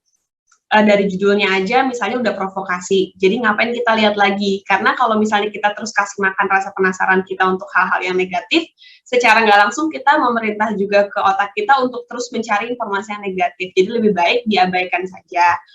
Jadi mulai membiasakan untuk menaruh rasa penasaran pada konten-konten yang positif. Dan untuk anak-anak yang mungkin masih di bawah umur atau generasi muda, itu bisa perlu bantuan pengarahan dari orang tua atau mungkin dari guru gitu. Harus terjalin komunikasi yang baik antara orang tua dan juga anak, supaya anak juga tidak terlalu merasa diintai gitu ya, tapi juga diberikan pemahaman seperti apa sih konten yang positif, seperti apa konten yang negatif, dan apa sih bahayanya konten negatif untuk mental anak tersebut, untuk pembentukan mindset anak tersebut gitu. Jadi aku rasa intinya adalah kalau untuk anak-anak dan juga generasi muda dikomunikasikan dengan baik, secara terbuka juga, mungkin mulai bisa dengan mendiskusikan konten-konten, mungkin orang tuanya bisa membuka obrolan atau topik seperti misalnya, oh mama ketemu konten ini nih, konten ini kalau bisa jangan sering-sering dilihat, nantinya nggak bagus buat mental kamu, nanti kalau misalnya kamu sering lihat konten kayak gini, nggak bagus juga untuk karakter kamu. Jadi sebenarnya lebih dikasih tahu aja, karena itu juga aku terapin ke adik aku sih gitu. Itu aja Kak Seti. Semoga menjawab ya Kak Budiono. Terima kasih Kak Juliet. Tadi pertanyaan Budiono sudah dijawab begitu ya, mudah-mudahan menjawab. Tadi yang dikatakan Kak Juliet, abaikan konten negatif, mulai menaruh penasaran pada konten positif saja, dan butuh bentuk perhatian dari orang tua untuk anak-anak di bawah umur begitu ya ketika mengakses internet. Baik. Beranjak untuk pertanyaan selanjutnya untuk narsum keempat atau untuk Bapak Insan, hadirnya dari Kak Dina dengan pertanyaan, bagaimana korban bullying itu tetap tidak berani untuk berbicara atau melaporkan karena korban takut diancam oleh pembuli tersebut? Berkenan untuk menjawab secara singkat Pak Insan. Terima kasih pertanyaannya. Kalau kita biarkan dan kita diamkan, tentu akan menjadi semakin berbahaya ya. semua penyakit kalau kita biarkan tidak diobati ya akan tetap menginggap. Kita harus tetap laporkan. Saat beberapa anak ataupun yang sering ditemukan khawatir makin dibully ya, tetapi yakinilah kalau itu dibiarkan masalah tidak akan dipecahkan. Ada beberapa dilakukan ya, kalau misalnya kita melihat atau kita sendiri menjadi korban. Yang pertama, tenang dulu ya, abaikan, kemudian kumpulkan bukti. Di cyber ini sangat mudah sekali jadikan bukti. Laporkan ya, kalau misalnya kalian menggunakan aplikasi. Untuk itu beberapa hal yang mungkin sangat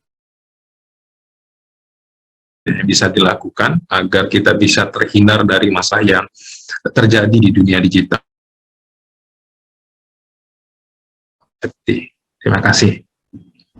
Terima kasih juga Pak Insan yang sudah berkenan menjawab. Tadi mungkin saran dari Pak Insan, kalau bisa mungkin mulai berani saja ya untuk korban bullying, dan mungkin hal-hal yang perlu dilakukan terhadap korban itu adalah tetap tenang, abaikan, dan kumpulkan bukti-bukti yang dimana kita bisa melaporkan hal-hal demikian sebagai bentuk pelanggaran, begitu ya. Terima kasih Pak Insan. Dan teman-teman, demikianlah beberapa pertanyaan yang masuk yang bisa kami pilih mengingat keterbatasan waktu, jadi kami tidak bisa memilih seluruh pertanyaan yang masuk. Tapi jangan khawatir karena tentunya dari tim kami sudah memilih siapa sajakah untuk menjadi calon pemenang. Saya katakan calon pemenang ya, karena di sini tim kami akan melakukan verifikasi ulang berupa kelengkapan data, nama, alamat email, dan juga nomor handphone. Untuk itu nama-nama yang saya sebutkan untuk bisa mengirimkan data ulang ke admin Q&A. Sekali lagi, nama, alamat email, dan juga nomor handphone ke admin Q&A, jangan di everyone karena kami berusaha untuk melindungi data pribadi Anda ya. Baik, saya ucapkan selamat kepada Kak Immanuel, lalu atas nama juga Hidayat Wardani, Ulfatin Nadiro, Budiono, Devika Venodila, Kartika Wahyuning Tias, Lulu Yunarti, Fahmi Nur Huda, Dina Putri Ratih Prameswari, dan juga terakhir Virgita Natasha. 10 nama yang saya sebutkan, kami tunggu untuk bisa memberikan kelengkapan data, nama, alamat email, dan juga nomor handphone. Baiklah teman-teman, kita sudah di penghujung acara. Rasanya tidak afdol kalau misalnya kita tidak mengabadikan momen ini dengan berfoto bersama secara virtual. Saya mengajak seluruhnya untuk bisa mengaktifkan kamera video Anda.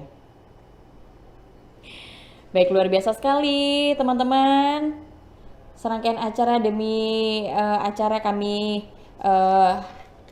perhelatkan untuk Anda, tentunya kami sajikan untuk Anda, dan kami mengajak sekali lagi untuk di akhir acara bisa berfoto bersama, mengajak seluruhnya untuk bisa mengaktifkan kamera video ya. Baik, kali ini ada di kota Singkawang, Kalimantan Barat. Terima kasih sekali atas partisipasinya. Sebelum berfoto, saya mengajak teman-teman di sini untuk bisa mengunjungi Instagram kami di @litik.kalimantan. Jangan lupa untuk di-follow dan silakan bisa mengecek untuk kegiatan jadwal webinar lainnya, dan juga bisa kunjungi untuk YouTube kami Literasi Digital Kalimantan. Jangan lupa untuk di-subscribe. Silakan teman-teman di sini untuk bisa menyaksikan tayangan-tayangan yang sudah kami lakukan di hari-hari sebelumnya dan bisa mengupgrade skill seputar literasi digital ya. Baik, kita berfoto bersama. Saya ajak untuk berfoto sebanyak 2 kali dengan pose pertama seperti ini. Berikan senyum terbaiknya menghadap ke kamera. Saya hitung mundur 3, 2, dan 1. Luar biasa, kita berganti pose dengan seperti ini. Untuk Indonesia Makin Cakap Digital. Baik, berikan senyum terbaiknya menghadap ke kamera. Saya hitung mundur 3, 2, dan 1. Luar biasa teman-teman, mari kita tutup keseruan acara ini dengan tepuk tangan bersama. Yeay, terima kasih karena sudah mengikuti acara ini hingga akhir. Jangan lupa untuk bisa mengerjakan pretest dan juga post-test yang seperti saya katakan tadi berkaitan dengan e-sertifikat ya teman-teman. Jadi bisa mendapatkan e-sertifikat di akhir acara. Jadi dilengkapi dulu untuk pretest dan juga post-testnya. Dan terkhusus saya mengucapkan terima kasih banyak juga untuk para narasumber yang sudah meluangkan waktu, atas kesediaannya juga tentunya yang sudah memberikan dampak yang positif untuk para peserta di sini mengupgrade skill seputar literasi digital ya. Memang teman-teman, kecanggihan teknologi apabila tidak dibarengi dengan literasi digital yang baik tentunya akan berdampak buruk bagi masyarakat, bangsa, dan negaranya. Untuk itu, saya mengajak seluruhnya untuk bisa menciptakan ruang digital yang aman, yang nyaman, dan juga produktif. Dan akhir kata, saya Septi Dejang pamit undur diri. Selamat sore dan sampai jumpa.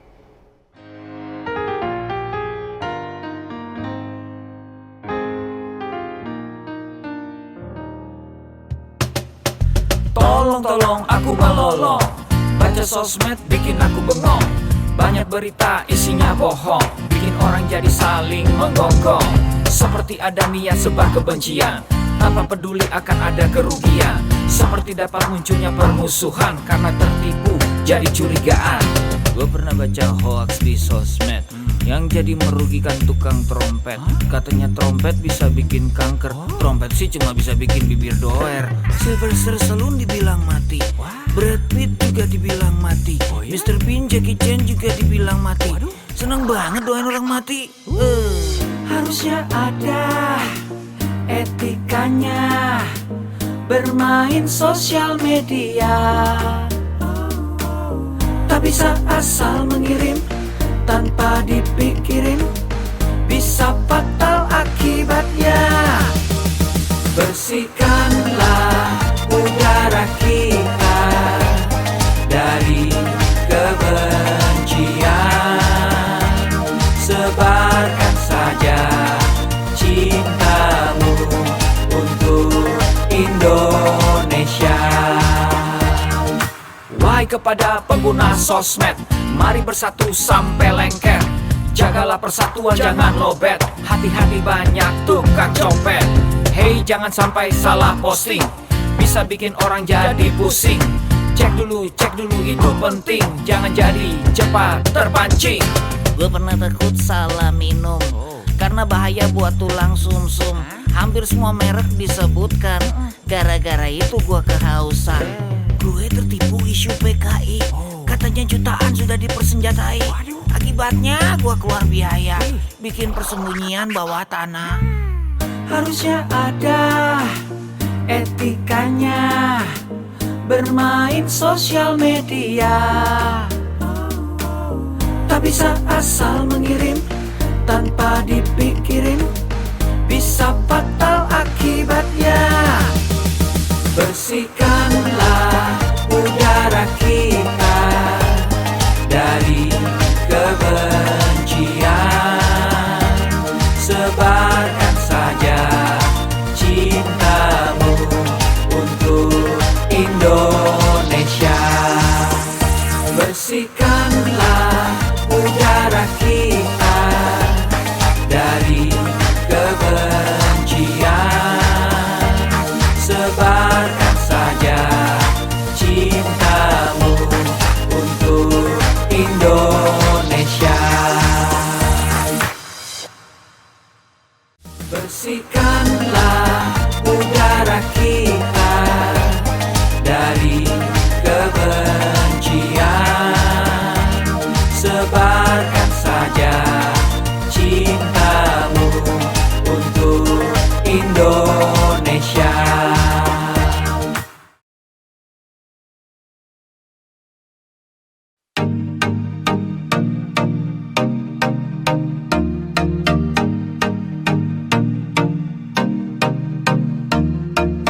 Cek dulu, cek dulu. Cek dulu, cek dulu. Yo, kini saatnya kita harus tambah pintar. Jangan jadi orang yang mudah sebar-sebar, karena belum tentu itu berita benar. Kalau nggak ngerti, ayo belajar. Mulailah curiga jika sudah suruh-suruh. Sebarkanlah, hey, tunggu dulu. Periksalah kalimat, kok banyak tanda seru. Banyak huruf besar, mata gue jadi ngilu. Coba dicari beritanya dulu, mendingan begitu daripada keliru. Apa untungnya sebar kabar palsu, daripada nanti kamu yang malu. Cek dulu, daripada nanti kamu yang malu. Cek dulu, siapa tahu hoax. Yup. Hello.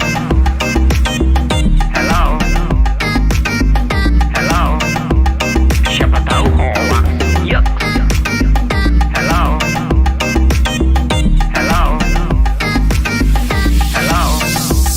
Siapa tahu hoax. Hoax itu konten yang negatif, tujuannya itu ya provokatif. Paling cocok buat orang yang sensitif. Kalau ke gue ya gak efektif, tapi semua suka yang positif. Misalnya video yang inspiratif, meme yang lucu, itu juga sip. Positif, kreatif, dan produktif. Coba dicari beritanya dulu, mendingan begitu daripada keliru. Apa untungnya sebar kabar palsu, daripada nanti kamu yang malu. Cek dulu, daripada nanti kamu yang malu. Cek dulu,